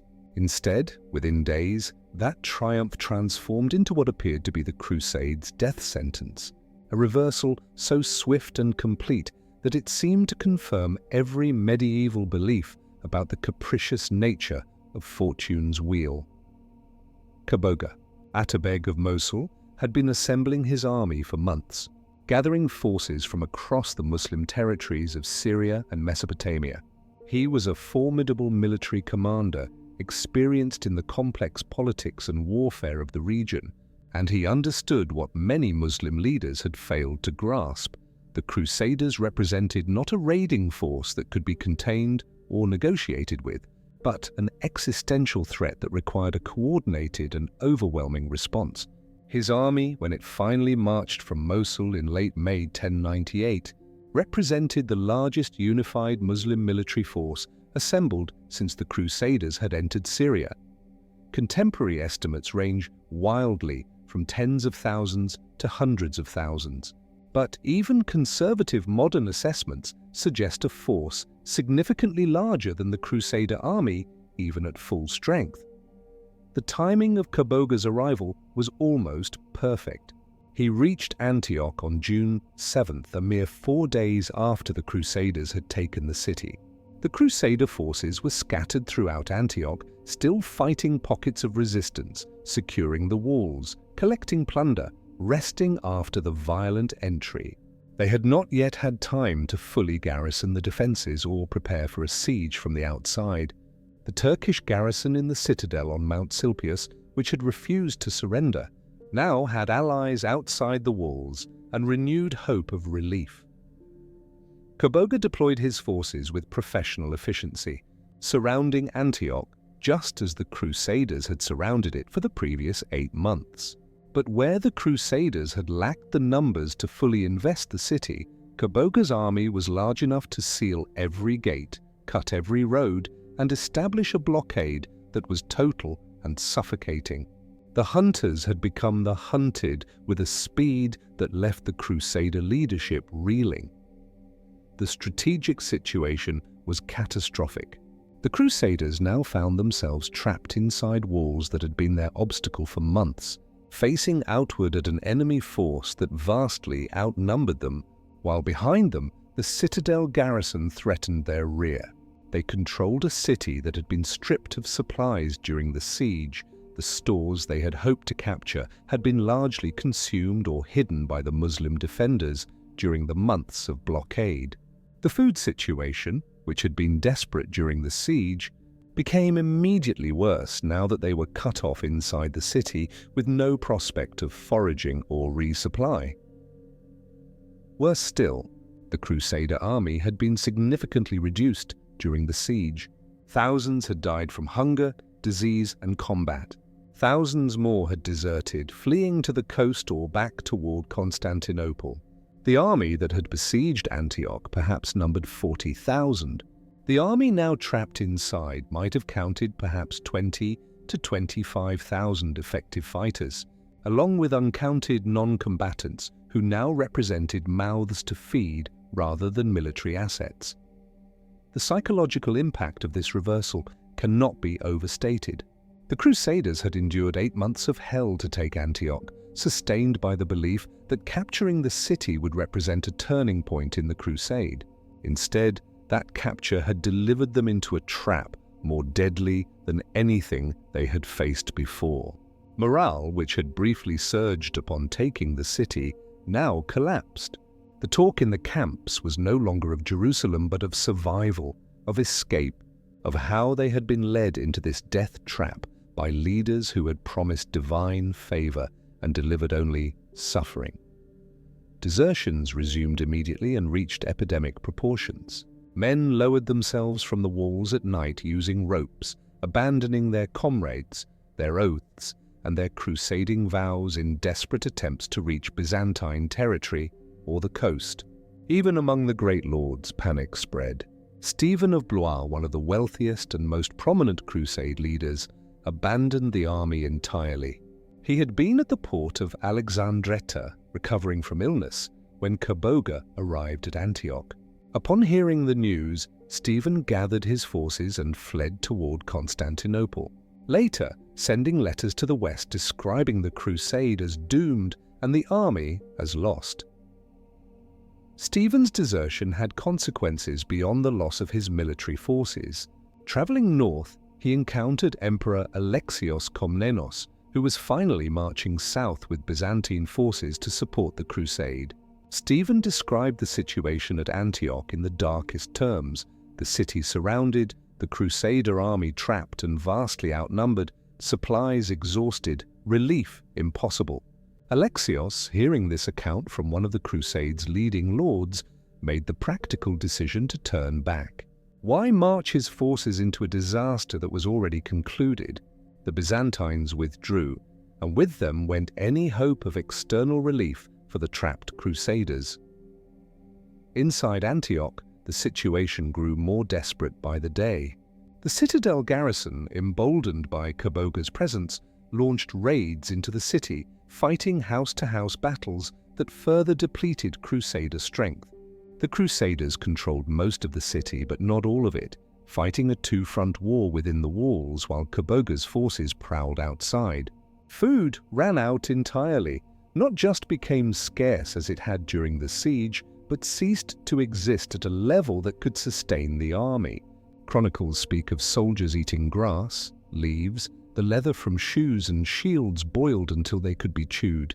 Bodies of the dead were left unburied because men lacked the strength to dig graves. Disease, inevitable companion of starvation and despair, swept through the camps. The Crusader leadership faced a choice between unpalatable alternatives.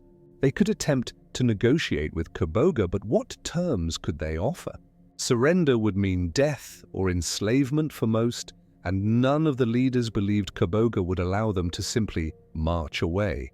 They could attempt to flee the city en masse, but such a withdrawal would be a chaotic rout, their forces cut down by Turkish cavalry as they tried to retreat across open ground. They could remain in Antioch and hope for relief.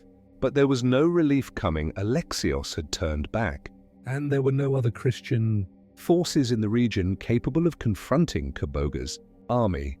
The only remaining option was to fight, to sally forth from Antioch, and engage Kaboga in open battle despite being vastly outnumbered, undersupplied, and weakened by months of privation.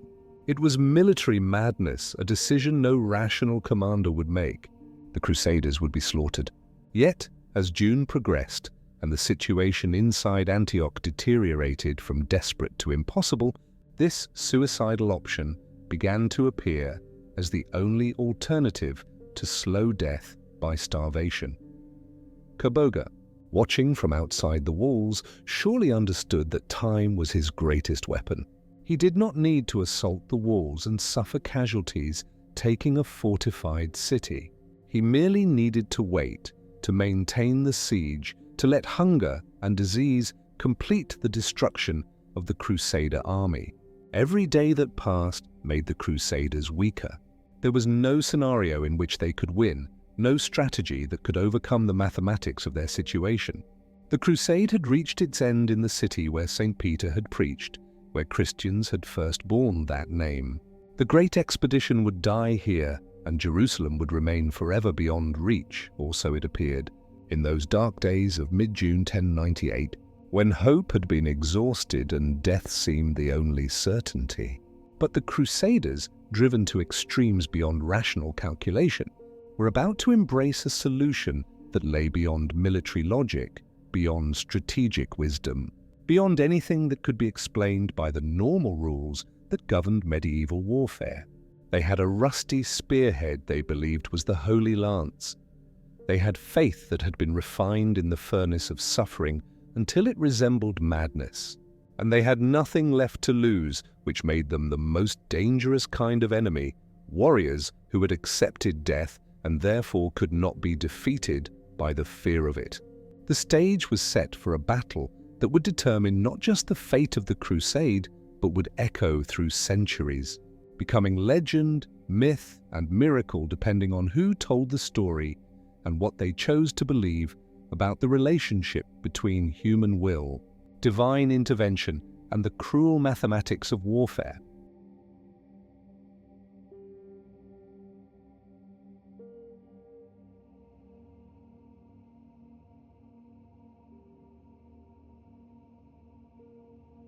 On the morning of June 28, 1098, as the sun rose over the walls of Antioch, the Crusader army prepared to do what no reasonable military commander would advise. They prepared to march out of the city's gates and offer battle to an enemy force that outnumbered them by perhaps 3-1, while they themselves were weakened by starvation, disease, and months of continuous hardship that would have broken lesser men, indeed, had broken many, who now lay dead in makeshift graves or had fled into the Syrian wilderness. The decision to fight had been made not through careful strategic analysis, but through a combination of religious fervor, desperate calculation, and the understanding that all other alternatives led to certain destruction. Inside Antioch, the situation had become unsustainable. The army was literally starving to death. Another week, perhaps 2 at most, and they would lack even the strength to lift their weapons. If they were to die and death seemed inevitable, better to die in battle with weapons in hand than to waste away behind walls that had become their tomb. The night before the battle, the Crusader leaders gathered for what might be their final council. The Holy Lance was present, carried by Peter Bartholomew, who claimed to have received fresh visions promising divine intervention. Bishop Adhemar, still skeptical of the relic but recognizing its psychological value, blessed the army and heard confessions late into the night. Men who had been enemies reconciled. Debts were forgiven. Final letters were written to families most would never see again. There was a quality of finality to these preparations, but also a strange liberation. They had passed beyond fear into a kind of ecstatic acceptance.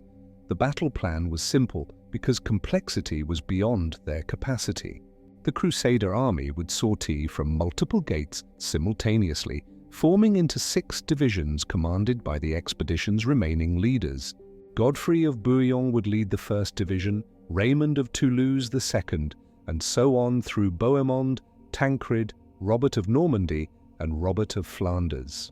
Raymond, still weakened by illness, would remain in the city with a small force to contain the citadel garrison and prevent the Turks from attacking the army's rear as it exited the gates. Each division would move quickly to form a battle line outside the walls before Kaboga could fully deploy his forces, using speed and surprise as their only advantages against vastly superior numbers. At dawn, priests walked through the camps, blessing the warriors and distributing what little bread remained for a final communion. Then, as the sun climbed higher, the gates opened. The First Crusader division emerged from Antioch, and Kaboga's forces, who had grown complacent during weeks of siege, suddenly realized that their trapped prey was attacking them. The Crusader army poured out of Antioch in a flood of desperation and fury. Division after division emerged, forming a battle line with practiced efficiency despite their weakened state. The Holy Lance was carried at the front by a priest, visible to all, a banner of faith that seemed to transform these starving warriors into instruments of divine wrath. They formed 6 divisions arranged side by side, presenting a front that looked from a distance more formidable than their actual numbers might suggest. Kaboga, caught somewhat by surprise, made a crucial error. Rather than immediately engaging the Crusaders as they emerged from the gates, when they would have been most vulnerable, strung out in columns and unable to form proper battle lines, he pulled his forces back to give himself space to deploy his much larger army properly. It was a reasonable tactical decision based on conventional military wisdom. Use superior numbers and the mobility of horse archers to envelope and destroy the enemy at minimal cost. But it gave the Crusaders time to complete their deployment, to form solid ranks, to prepare for the battle on their terms, rather than as a chaotic melee at the city gates. The Turkish strategy was the classic steppe nomad tactic that had proven so effective throughout the Crusade. Use mounted archers to harass and weaken the Crusader formations while staying out of reach of their devastating but slow, heavy cavalry charges. Then envelope them from all sides and destroy them through attrition. Kaboga's forces began this process, arrows falling like rain on the Crusader ranks, Turkish cavalry circling and probing for weakness. But something was different this time.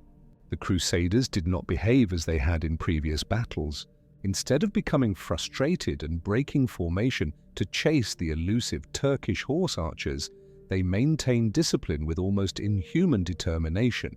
Men fell pierced by arrows, and their comrades stepped over them and kept advancing. The formations remained intact, moving steadily forward, closing with the enemy despite casualties, driven by something beyond rational military calculation. The Crusader heavy cavalry, when they finally charged, did so with a fury born of months of pent-up rage, frustration and suffering.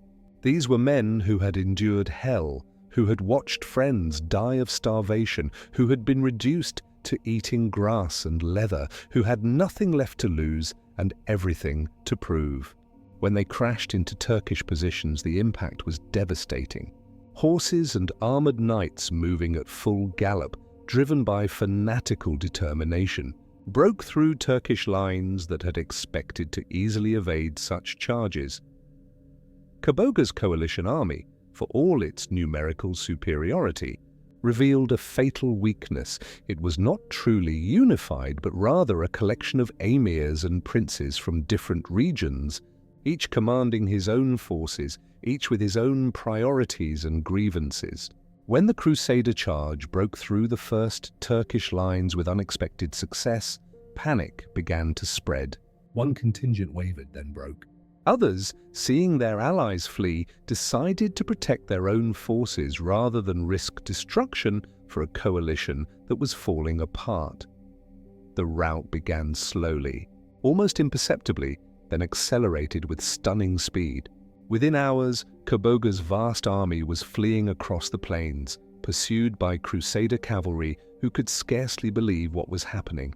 The Turkish camp, abandoned in the chaos, fell to the Crusaders: tents, supplies, treasure, horses, weapons, everything an army needed and the Crusaders so desperately lacked. The garrison in Antioch's citadel, watching the battle from the heights and seeing their relief force destroyed, surrendered the following day. The Battle of Antioch was, by any rational analysis, impossible. A starving, outnumbered force had emerged from a besieged city and destroyed an army several times its size in open battle. Contemporary chroniclers attributed it entirely to divine intervention, God himself fighting on behalf of his warriors, delivering victory through miracle rather than military skill. Muslim sources, in their shocked accounts of the defeat, struggled to explain how such a decisive victory could have been lost, attributing it to disunity among the coalition and the Crusaders' fanatical willingness to die. Modern historians, attempting to explain the battle through secular analysis, point to several factors: Kaboga's tactical error in allowing the Crusaders to fully deploy, the disunity of his coalition army, the superior armor and close combat effectiveness of Crusader heavy cavalry once they actually engaged, the psychological advantage of attacking versus defending, the simple desperation of men who knew they were fighting for their lives against a blockade that promised slow death. All these factors played roles, yet even accounting for these elements, the victory remains remarkable, a triumph of will over circumstance, of fanaticism over logic, of human determination against overwhelming odds. In the aftermath, Bohemond of Taranto moved swiftly to secure his prize. He claimed Antioch as his own principality, arguing that he had been instrumental in its capture through his negotiation with the Tower commander Firuz, and that he had led the vanguard in the recent battle. The other Crusade leaders were furious. Antioch was supposed to be returned to Byzantine control according to the oaths they had sworn to Emperor Alexios. But Bohemond had a compelling counter-argument. Alexios had turned back and abandoned them. The emperor had heard of their plight and chosen not to come to their aid. Therefore, Bohemond argued, the oaths were void, and Antioch was his by right of conquest. Raymond of Toulouse, still holding the Holy Lance and the moral authority it conveyed, opposed Bohemond bitterly. The two men, who had cooperated uneasily throughout the siege, now became open rivals. But Bohemond held most of the city, commanded the loyalty of the Norman contingents, and was physically in possession of what he claimed. Raymond, though wealthy and prestigious, could not dislodge him without fracturing the crusade entirely. The dream of Jerusalem had been delayed again. Summer turned to autumn, and the Crusaders remained in Antioch. Some were too exhausted to continue. Others were involved in the political maneuvering over the city's control. Many were simply rebuilding their strength, recovering from the privations of the siege, gathering supplies for the next stage of the journey. An outbreak of disease, perhaps typhoid or plague, swept through the army and claimed Bishop Adhemar, the papal legate, who had provided spiritual guidance and attempted to maintain unity. His death removed a moderating influence and left the expedition without clear ecclesiastical authority. The crusade had survived its greatest test, had won a victory that seemed to validate every claim of divine favor, had demonstrated that faith and determination could overcome obstacles that appeared insurmountable.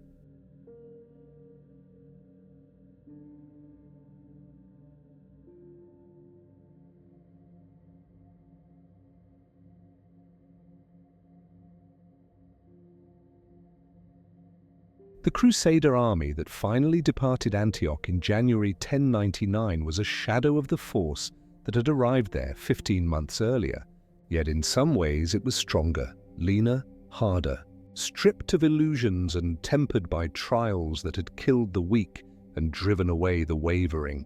What remained was a core of perhaps 12 to 15,000 warriors, along with several thousand non-combatants, bound together not by unity of purpose, for the great lords still squabbled over territory and precedence, but by the simple fact that they had come too far and suffered too much to turn back now. The delay at Antioch had been costly in ways beyond the obvious. Bohemond of Taranto remained in the city, having secured his prize and withdrawn from the crusade proper to consolidate his new principality. Baldwin of Boulogne was similarly absent, ruling his county of Edessa far to the east. The two most capable and ruthless military leaders of the expedition had achieved their earthly goals and saw no reason to risk what they had won by continuing toward Jerusalem.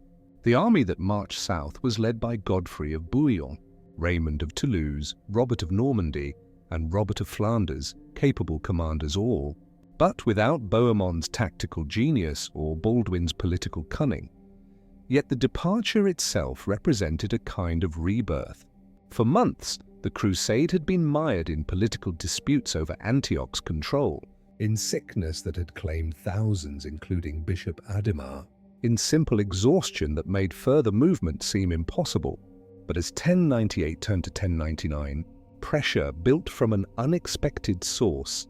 The common soldiers, the infantry and minor knights who had no stake in the territorial disputes of the great lords and wanted only to complete the pilgrimage that had brought them east. They had endured horrors beyond imagination, not to establish Norman principalities in Syria, but to pray at the Holy Sepulchre in Jerusalem. They began to agitate, to demand that the march continue, threatening to abandon the great lords entirely and proceed on their own if necessary. This pressure from below, combined with the obvious impossibility of resolving the Antioch disputes to everyone's satisfaction, finally pushed the crusade back into motion. Raymond of Toulouse, recognizing political reality, withdrew his garrison from Antioch and marched south, taking with him the Holy Lance and the moral authority it still conveyed, despite lingering questions about its authenticity.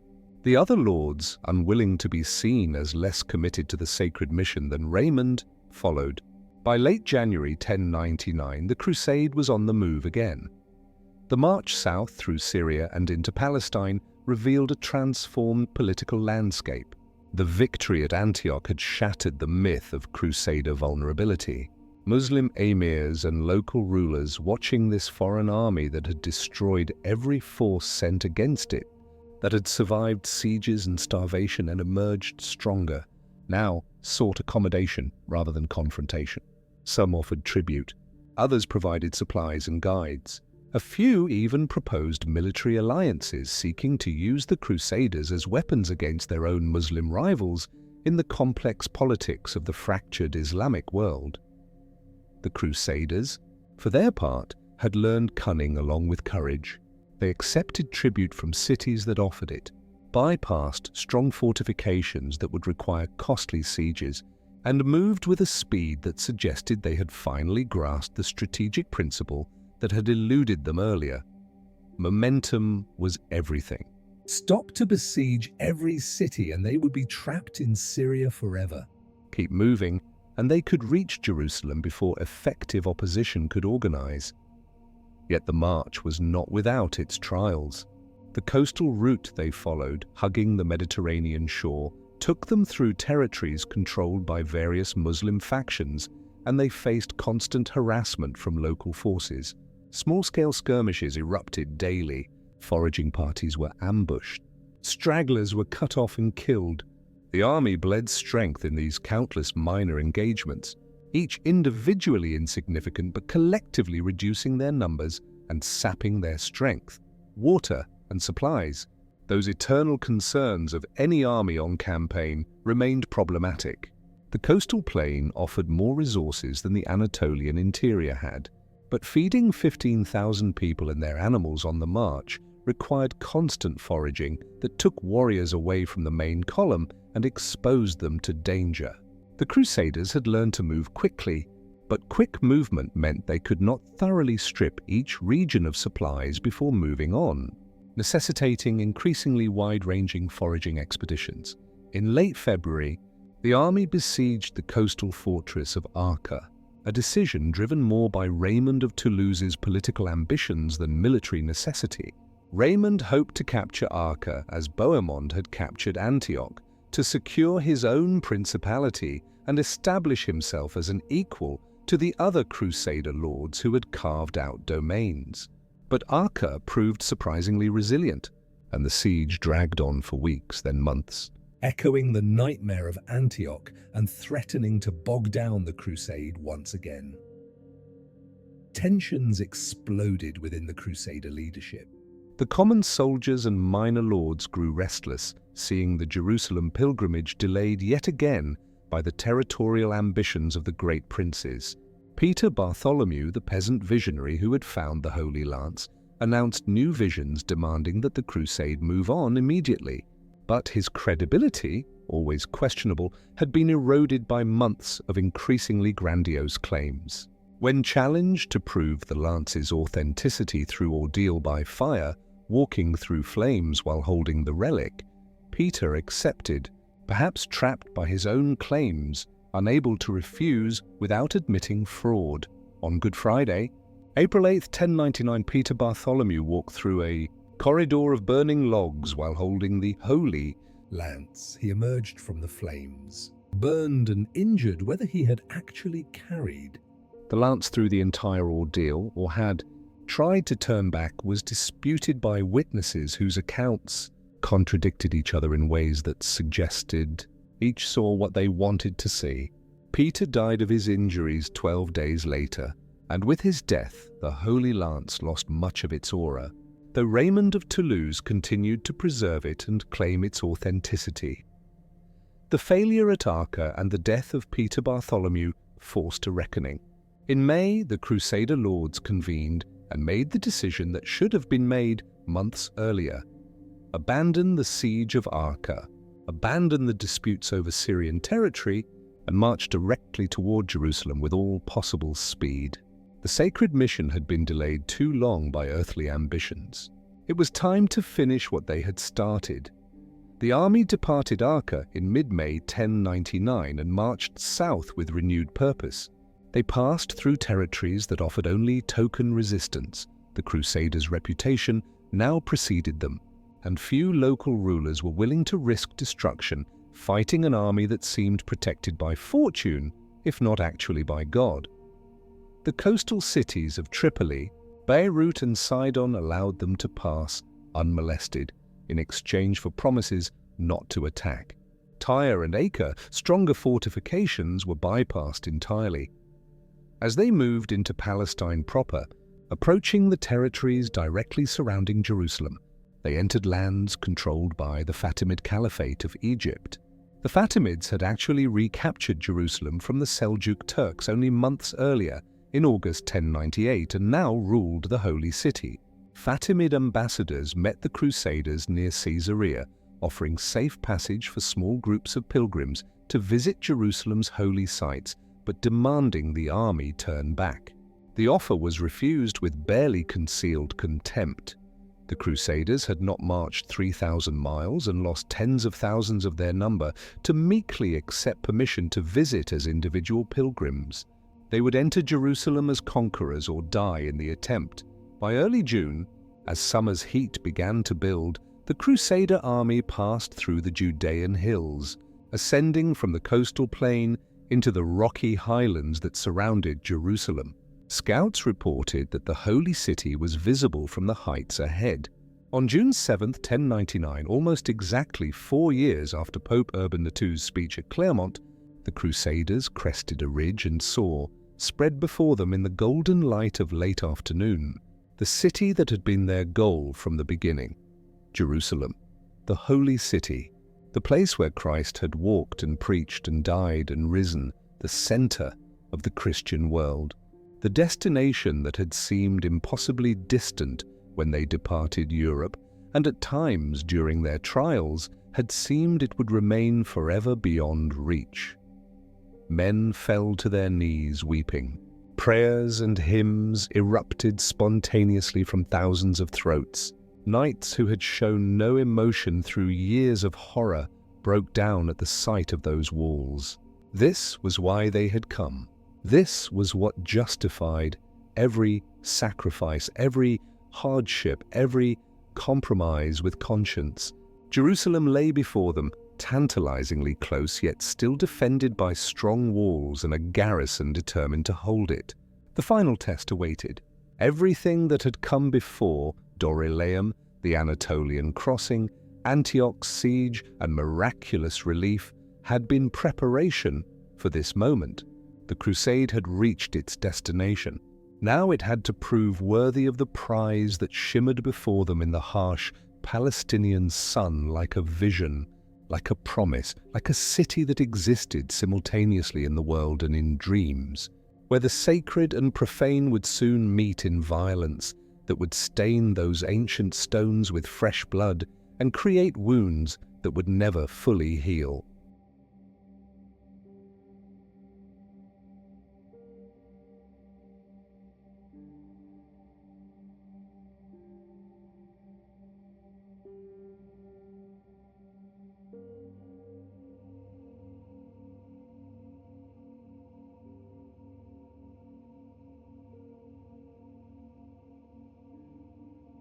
Jerusalem in June 1099 was a city of layered histories and complex populations, ancient beyond memory, sacred to three faiths, and now caught in the crossfire of forces far beyond its control.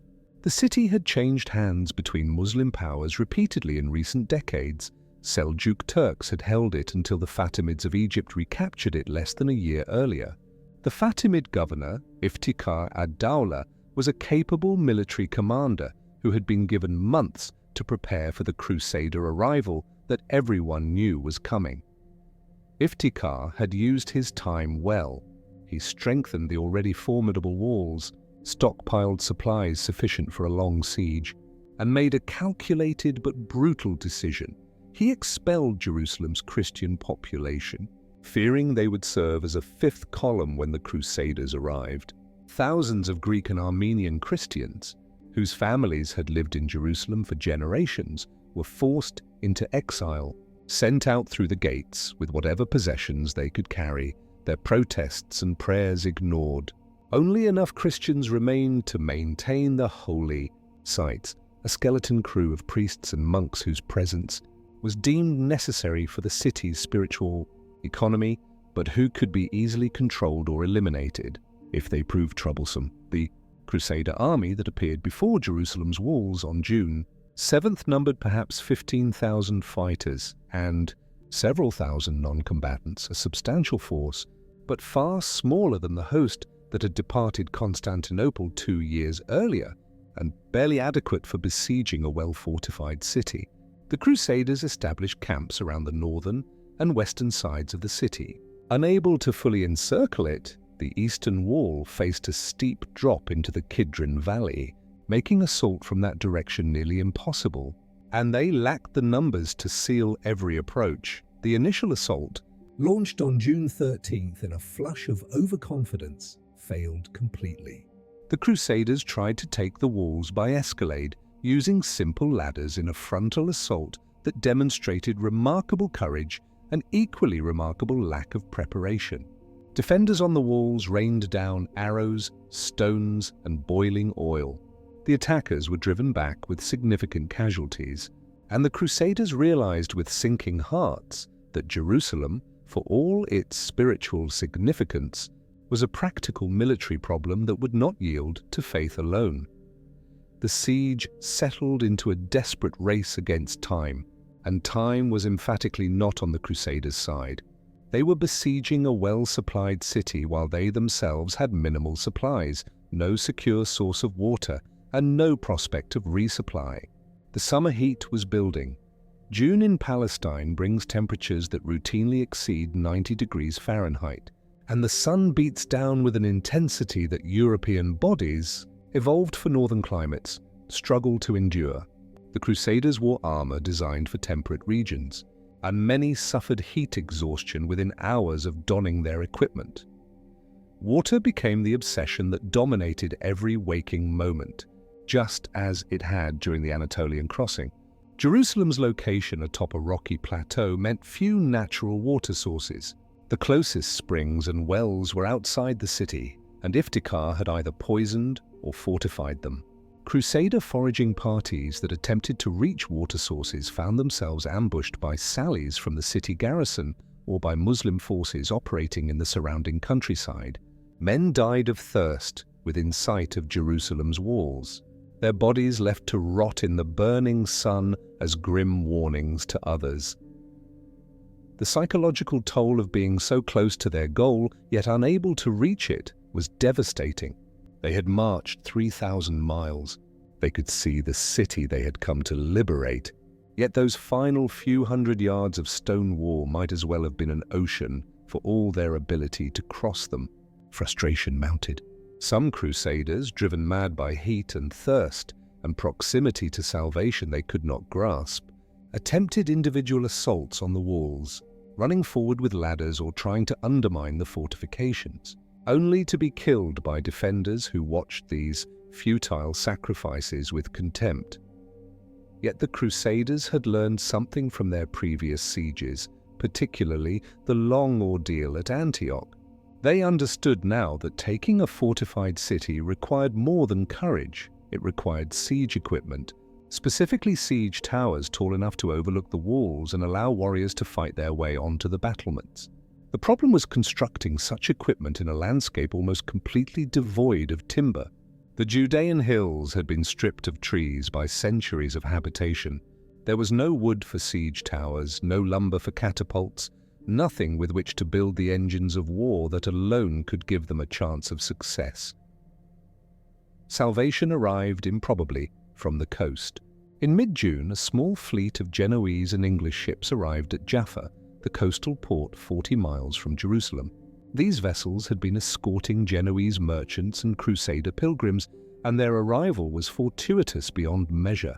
The ships carried not just supplies and reinforcements, but also timber, planks and beams that could be disassembled from the vessels themselves and transported to Jerusalem.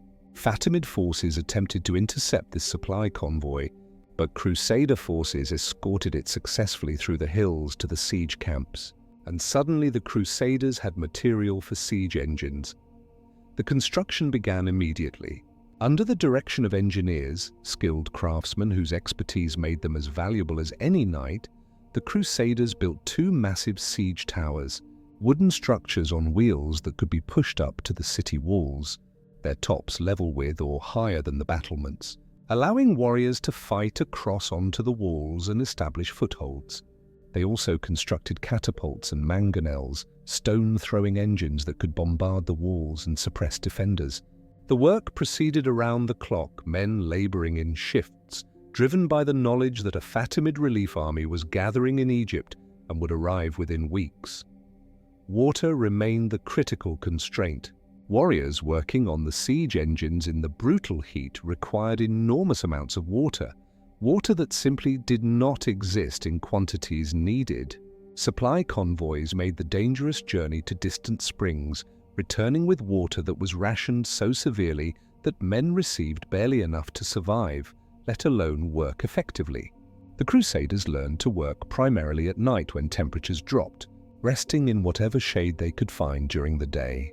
Their bodies slowly dehydrating, their strength ebbing. The defense, meanwhile, was neither passive nor static. Iftikhar ad-Dawla proved a resourceful and aggressive commander. He ordered sorties against the siege equipment, sending warriors to attack the towers under construction, attempting to burn them before they could be completed. He had walls reinforced at points where the towers were being positioned. He gathered wool sacks and cushioning materials to hang on the walls, dampening the impact of the Crusader catapult bombardment. Most cleverly, he preserved his strength, understanding that he did not need to defeat the Crusaders in battle, but merely hold the walls until the Fatimid relief force arrived from Egypt, at which point the Crusaders would be caught between his garrison and a fresh army, destroyed as comprehensively as Kaboga had attempted to destroy them at Antiochus. The siege entered its second month, July's scorching heat replacing June's merely oppressive warmth. The Crusaders faced their familiar enemy, time. Their supplies were nearly exhausted. Water was critically short. Men were dying not from combat but from heat stroke and dehydration. Scouts reported that the Fatimid army had left Cairo and was marching north through Gaza. It would arrive at Jerusalem within 2 weeks, perhaps less. The Crusaders had to take the city before then or face annihilation. On July 8th, the Crusader leadership organized a religious procession around the city. Barefoot, carrying relics, singing hymns, they marched around Jerusalem's walls in conscious imitation of the biblical account of Joshua and Jericho. Muslim defenders on the walls watched this spectacle and mocked it, hanging crosses and Christian symbols on the battlements and desecrating them in full view of the Crusaders, acts calculated to enrage and demoralize. The effect was the opposite of what Iftikhar intended. The Crusaders' rage intensified into something beyond rational fury, transforming into a fanatical determination that would accept no outcome except total victory or death. The final preparations were complete. The siege towers were ready, positioned at carefully chosen points along the northern and southern walls where reconnaissance had identified relative weaknesses. Supplies had been husbanded for one last great effort. The Crusader forces were divided into assault groups, each assigned specific objectives. Godfrey of Bouillon would lead the attack from his tower on the northern wall. Raymond of Toulouse would assault from the south. Every available fighter would be committed. There would be no reserves, no second chance. They would take Jerusalem in the next assault or die trying. On the night of July 14th, 1099, the Crusader camps were quiet with the stillness that precedes storm. Men confessed their sins to priests, sharpened weapons, wrote final letters they hoped would somehow reach distant homes. They had marched for 4 years, suffered beyond description, seen comrades die in countless horrible ways.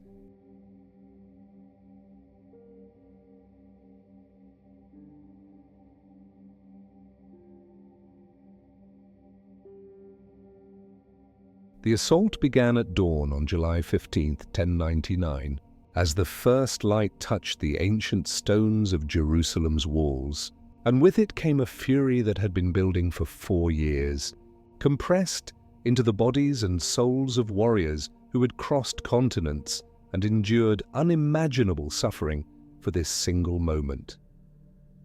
The siege towers began their final approach, pushed by teams of men straining against the massive weight of the wooden structures, wheels groaning across ground made treacherous by rocks and debris. Crossbow bolts and arrows filled the air in both directions, Crusaders firing from the towers attempting to clear the walls, Muslim defenders shooting back, trying to hit the men pushing the towers or to set the wooden structures ablaze with flaming projectiles.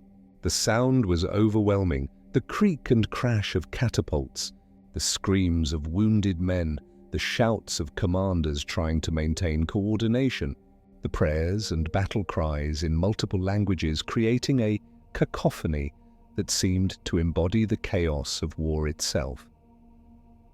Godfrey of Bouillon's tower on the northern wall was the first to reach its objective, pushed against the fortifications near the present-day Damascus Gate. The crucial moment came when Crusader engineers dropped the tower's drawbridge, creating a literal bridge between the tower's top platform and the wall's battlements. This was the most dangerous instant.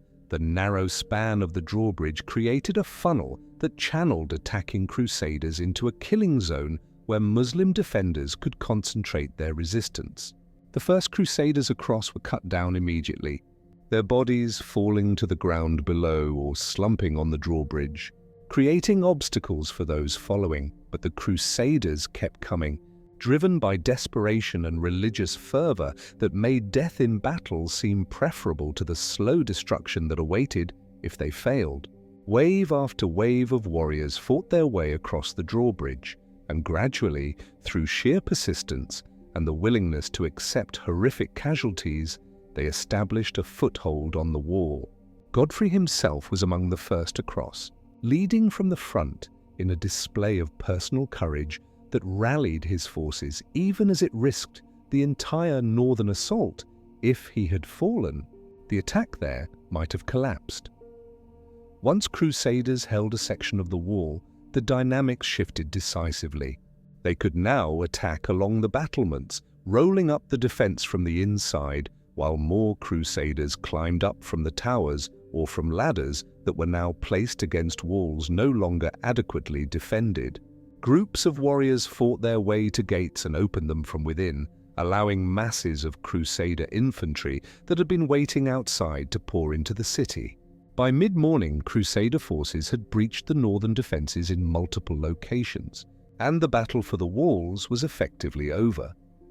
What followed was not a battle, but a massacre, and it unfolded with a systematic brutality that shocked even the medieval chroniclers who recorded it. Men accustomed to war's violence but disturbed by the scale and totality of what happened in Jerusalem.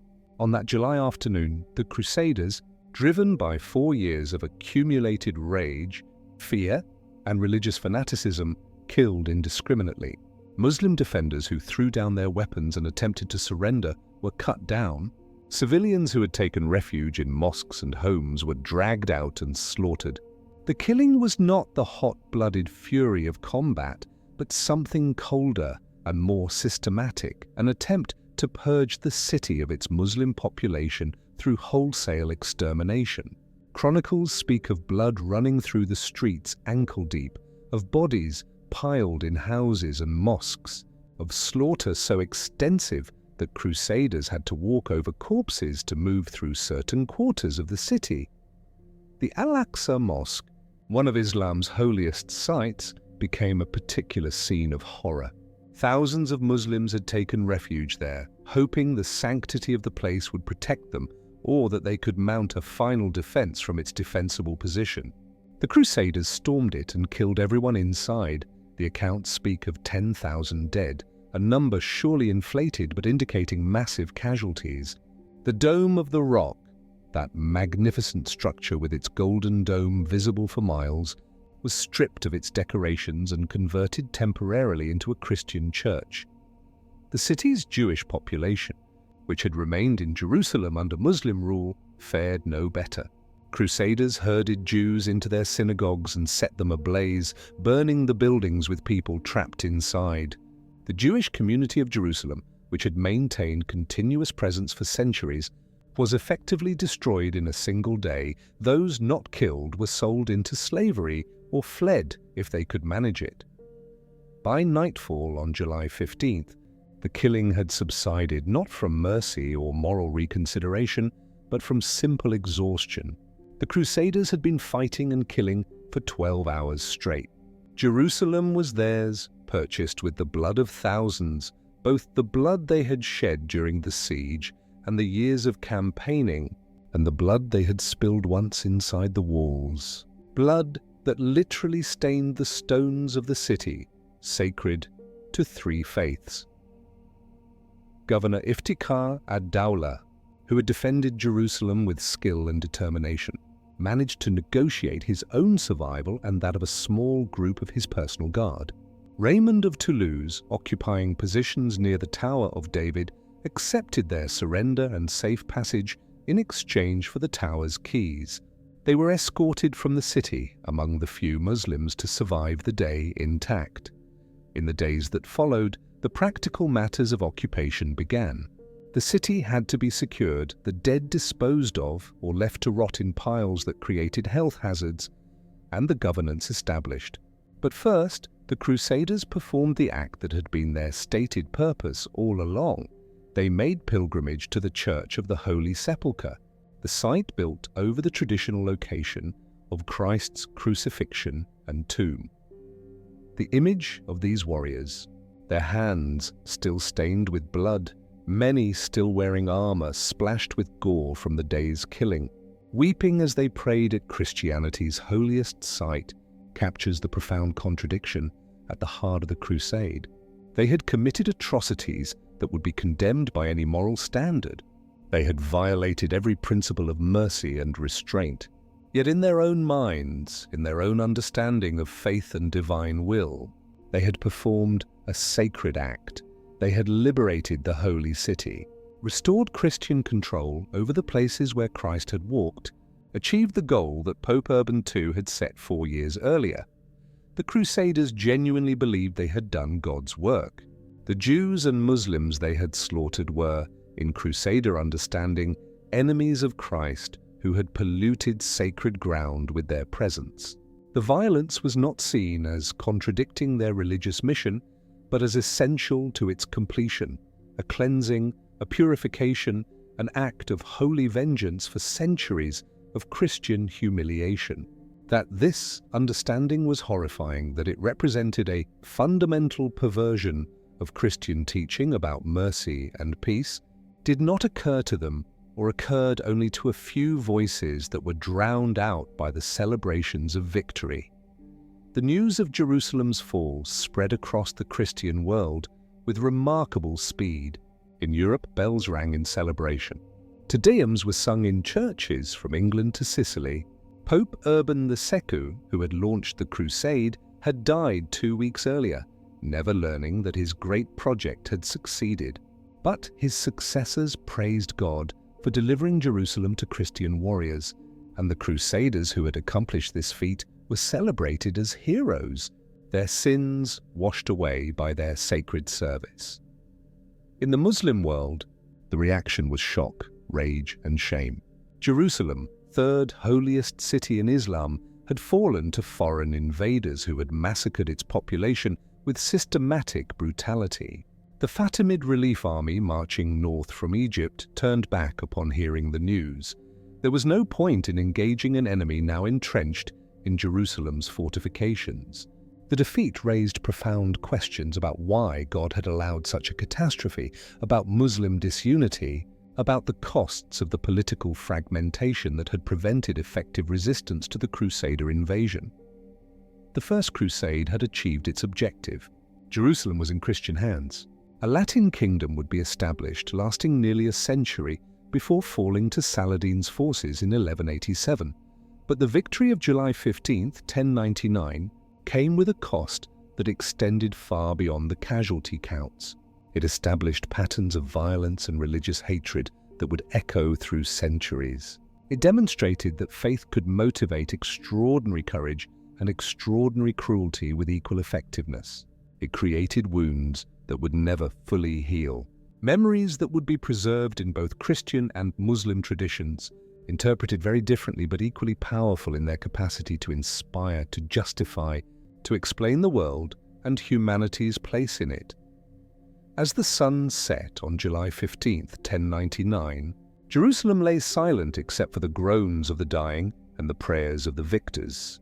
The crusade was complete, the holy war was won, and history would argue forever after about what had been achieved, what had been lost, and whether the blood-soaked stones of the holy city represented divine triumph or human tragedy, or perhaps both simultaneously, mingled in proportions that defied calculation, creating a legacy as complex and troubling as any event in the long chronicle of human religious violence.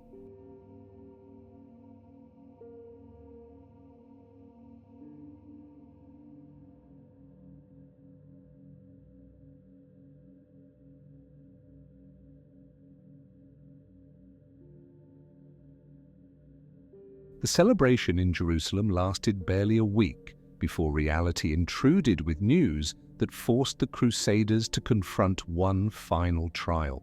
The Fatimid army from Egypt, which had turned back upon hearing of Jerusalem's fall, had regrouped at Ascalon on the coast and now marched north with renewed determination. The Crusaders, exhausted from years of campaigning and weakened by the siege, faced a choice: meet this threat immediately or risk losing everything they had won.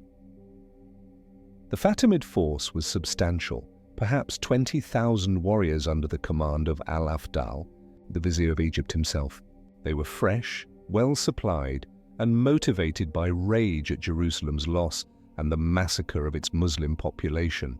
The Crusaders could muster perhaps 12,000 fighters, many still recovering from wounds sustained taking Jerusalem. Yet delay was impossible. If the Fatimids established themselves in Palestine, they could besiege Jerusalem and starve out the Crusaders, just as the Crusaders had besieged Antioch. On August 12, 1099, barely a month after taking Jerusalem, the Crusader army marched toward Ascalon. They carried with them a relic that had been discovered in Jerusalem, a fragment of the true cross, or so they believed. Whether genuine or not, it served the same purpose the Holy Lance had at Antioch, a tangible focus for faith, a banner that transformed warriors into instruments of divine will. The armies met near Ascalon in a dawn battle that would determine whether the Crusader conquest could be sustained. The Fatimid forces, confident in their numerical superiority, deployed in traditional fashion with cavalry on the wings and infantry in the center. The Crusaders formed their battle line with practiced efficiency, and when the charge came, it carried the accumulated fury and desperation of 4 years. The battle was shorter and more decisive than Antioch. The Crusader heavy cavalry smashed through Fatimid positions with devastating effect. Al-Afdal's forces, though numerous and well-equipped, lacked the fanatical cohesion that bound the Crusaders together. When their lines broke, panic spread rapidly. By midday, the Fatimid army was fleeing south toward Egypt, leaving behind their camp, supplies, and any immediate hope of reclaiming Palestine. The victory at Ascalon secured the Crusader conquests and removed the most immediate military threat. Yet it also revealed the limits of Crusader ambition and unity. The city of Ascalon itself remained in Muslim hands, its garrison having retreated behind walls too strong for the exhausted Crusaders to assault. More significantly, disputes immediately erupted over who should control the region. Raymond of Toulouse claimed it should be his. Other lords disagreed. The familiar pattern of Crusader politics, victory in battle followed by squabbling over spoils, reasserted itself. Most Crusaders, having fulfilled their vows by reaching Jerusalem and praying at the Holy Sepulchre, now departed for home. The great pilgrimage was complete. They had earned their salvation and saw no reason to remain in a hostile land when families and estates awaited in Europe. By autumn 1099, the Crusader population in Palestine had dwindled to perhaps a few thousand permanent settlers. Godfrey of Bouillon, who had led the assault on Jerusalem's walls, was chosen as the city's ruler. He refused the title king, saying he would not wear a crown of gold where Christ had worn a crown of thorns. Instead, he took the title defender of the Holy Sepulchre, a humility that was genuine or calculated, historians debate, but which served to legitimize Christian rule without appearing to usurp divine authority. When Godfrey died in 1100, his brother Baldwin of Boulogne, called from Edessa, would be crowned king of Jerusalem with no such scruples, establishing a dynasty that would rule for nearly a century.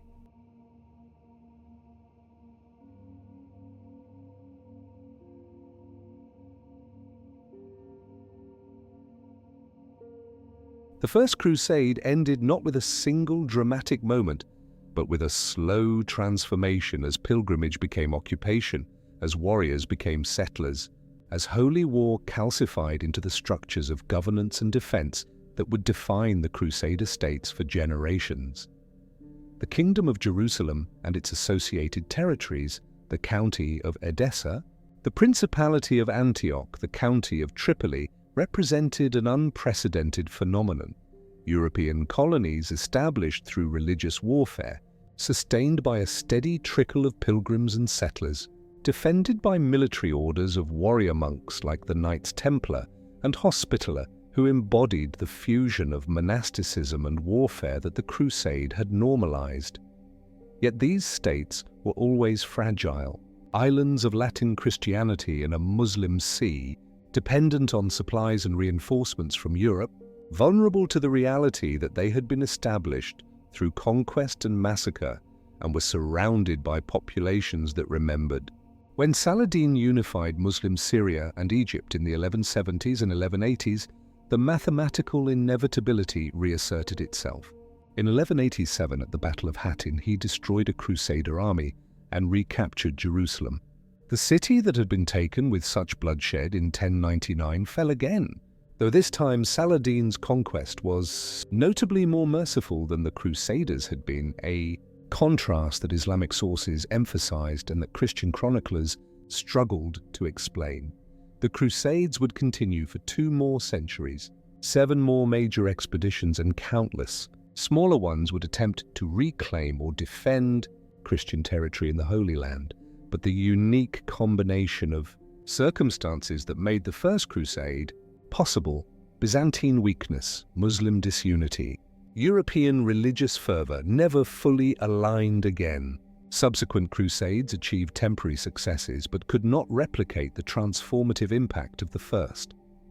The wounds opened in 1099 never fully healed. In Muslim memory, the Crusades became a symbol of Western aggression and Christian brutality, a narrative of victimization that would be invoked centuries later during colonialism and continues to resonate in modern Middle Eastern politics. The massacre at Jerusalem became a cornerstone of this memory, evidence of Crusader barbarism, justification for resistance, proof that accommodation with Christian powers was naive.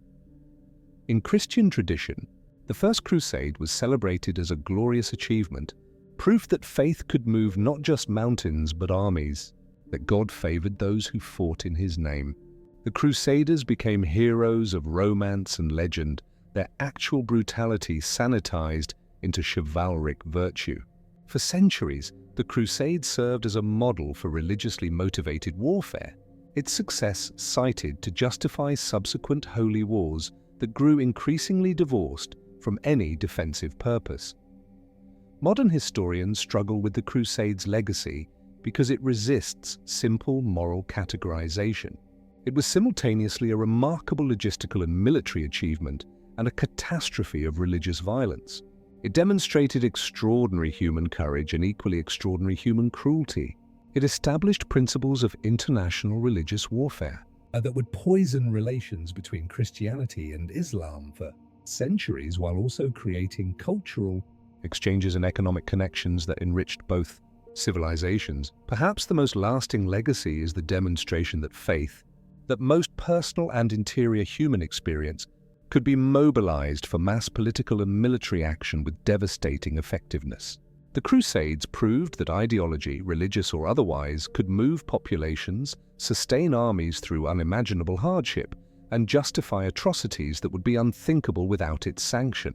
This lesson would be learned and relearned throughout history by movements and ideologies far removed from medieval Christianity, but employing the same fundamental mechanism: the transformation of personal belief into collective violence, the promise that earthly suffering would be rewarded with transcendent salvation, the conviction that those outside the faith were not fully human and therefore not entitled to mercy. The First Crusade changed the world not because it succeeded in holding Jerusalem.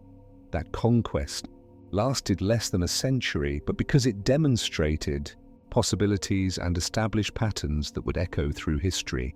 It showed that continents could be crossed by armies driven by faith. It proved that religious difference could justify systematic violence. It created narratives of heroism and victimization that both sides would preserve and embellish, and it left in its wake questions about the relationship between faith and violence, between sacred purpose and earthly ambition, between the universalism of religious teaching and the tribalism of religious practice, questions that remain unresolved and perhaps unresolvable, embedded in the human condition as deeply as the stones of Jerusalem's walls carry the stains of blood spilled in the name of God by warriors who believed they were doing His will.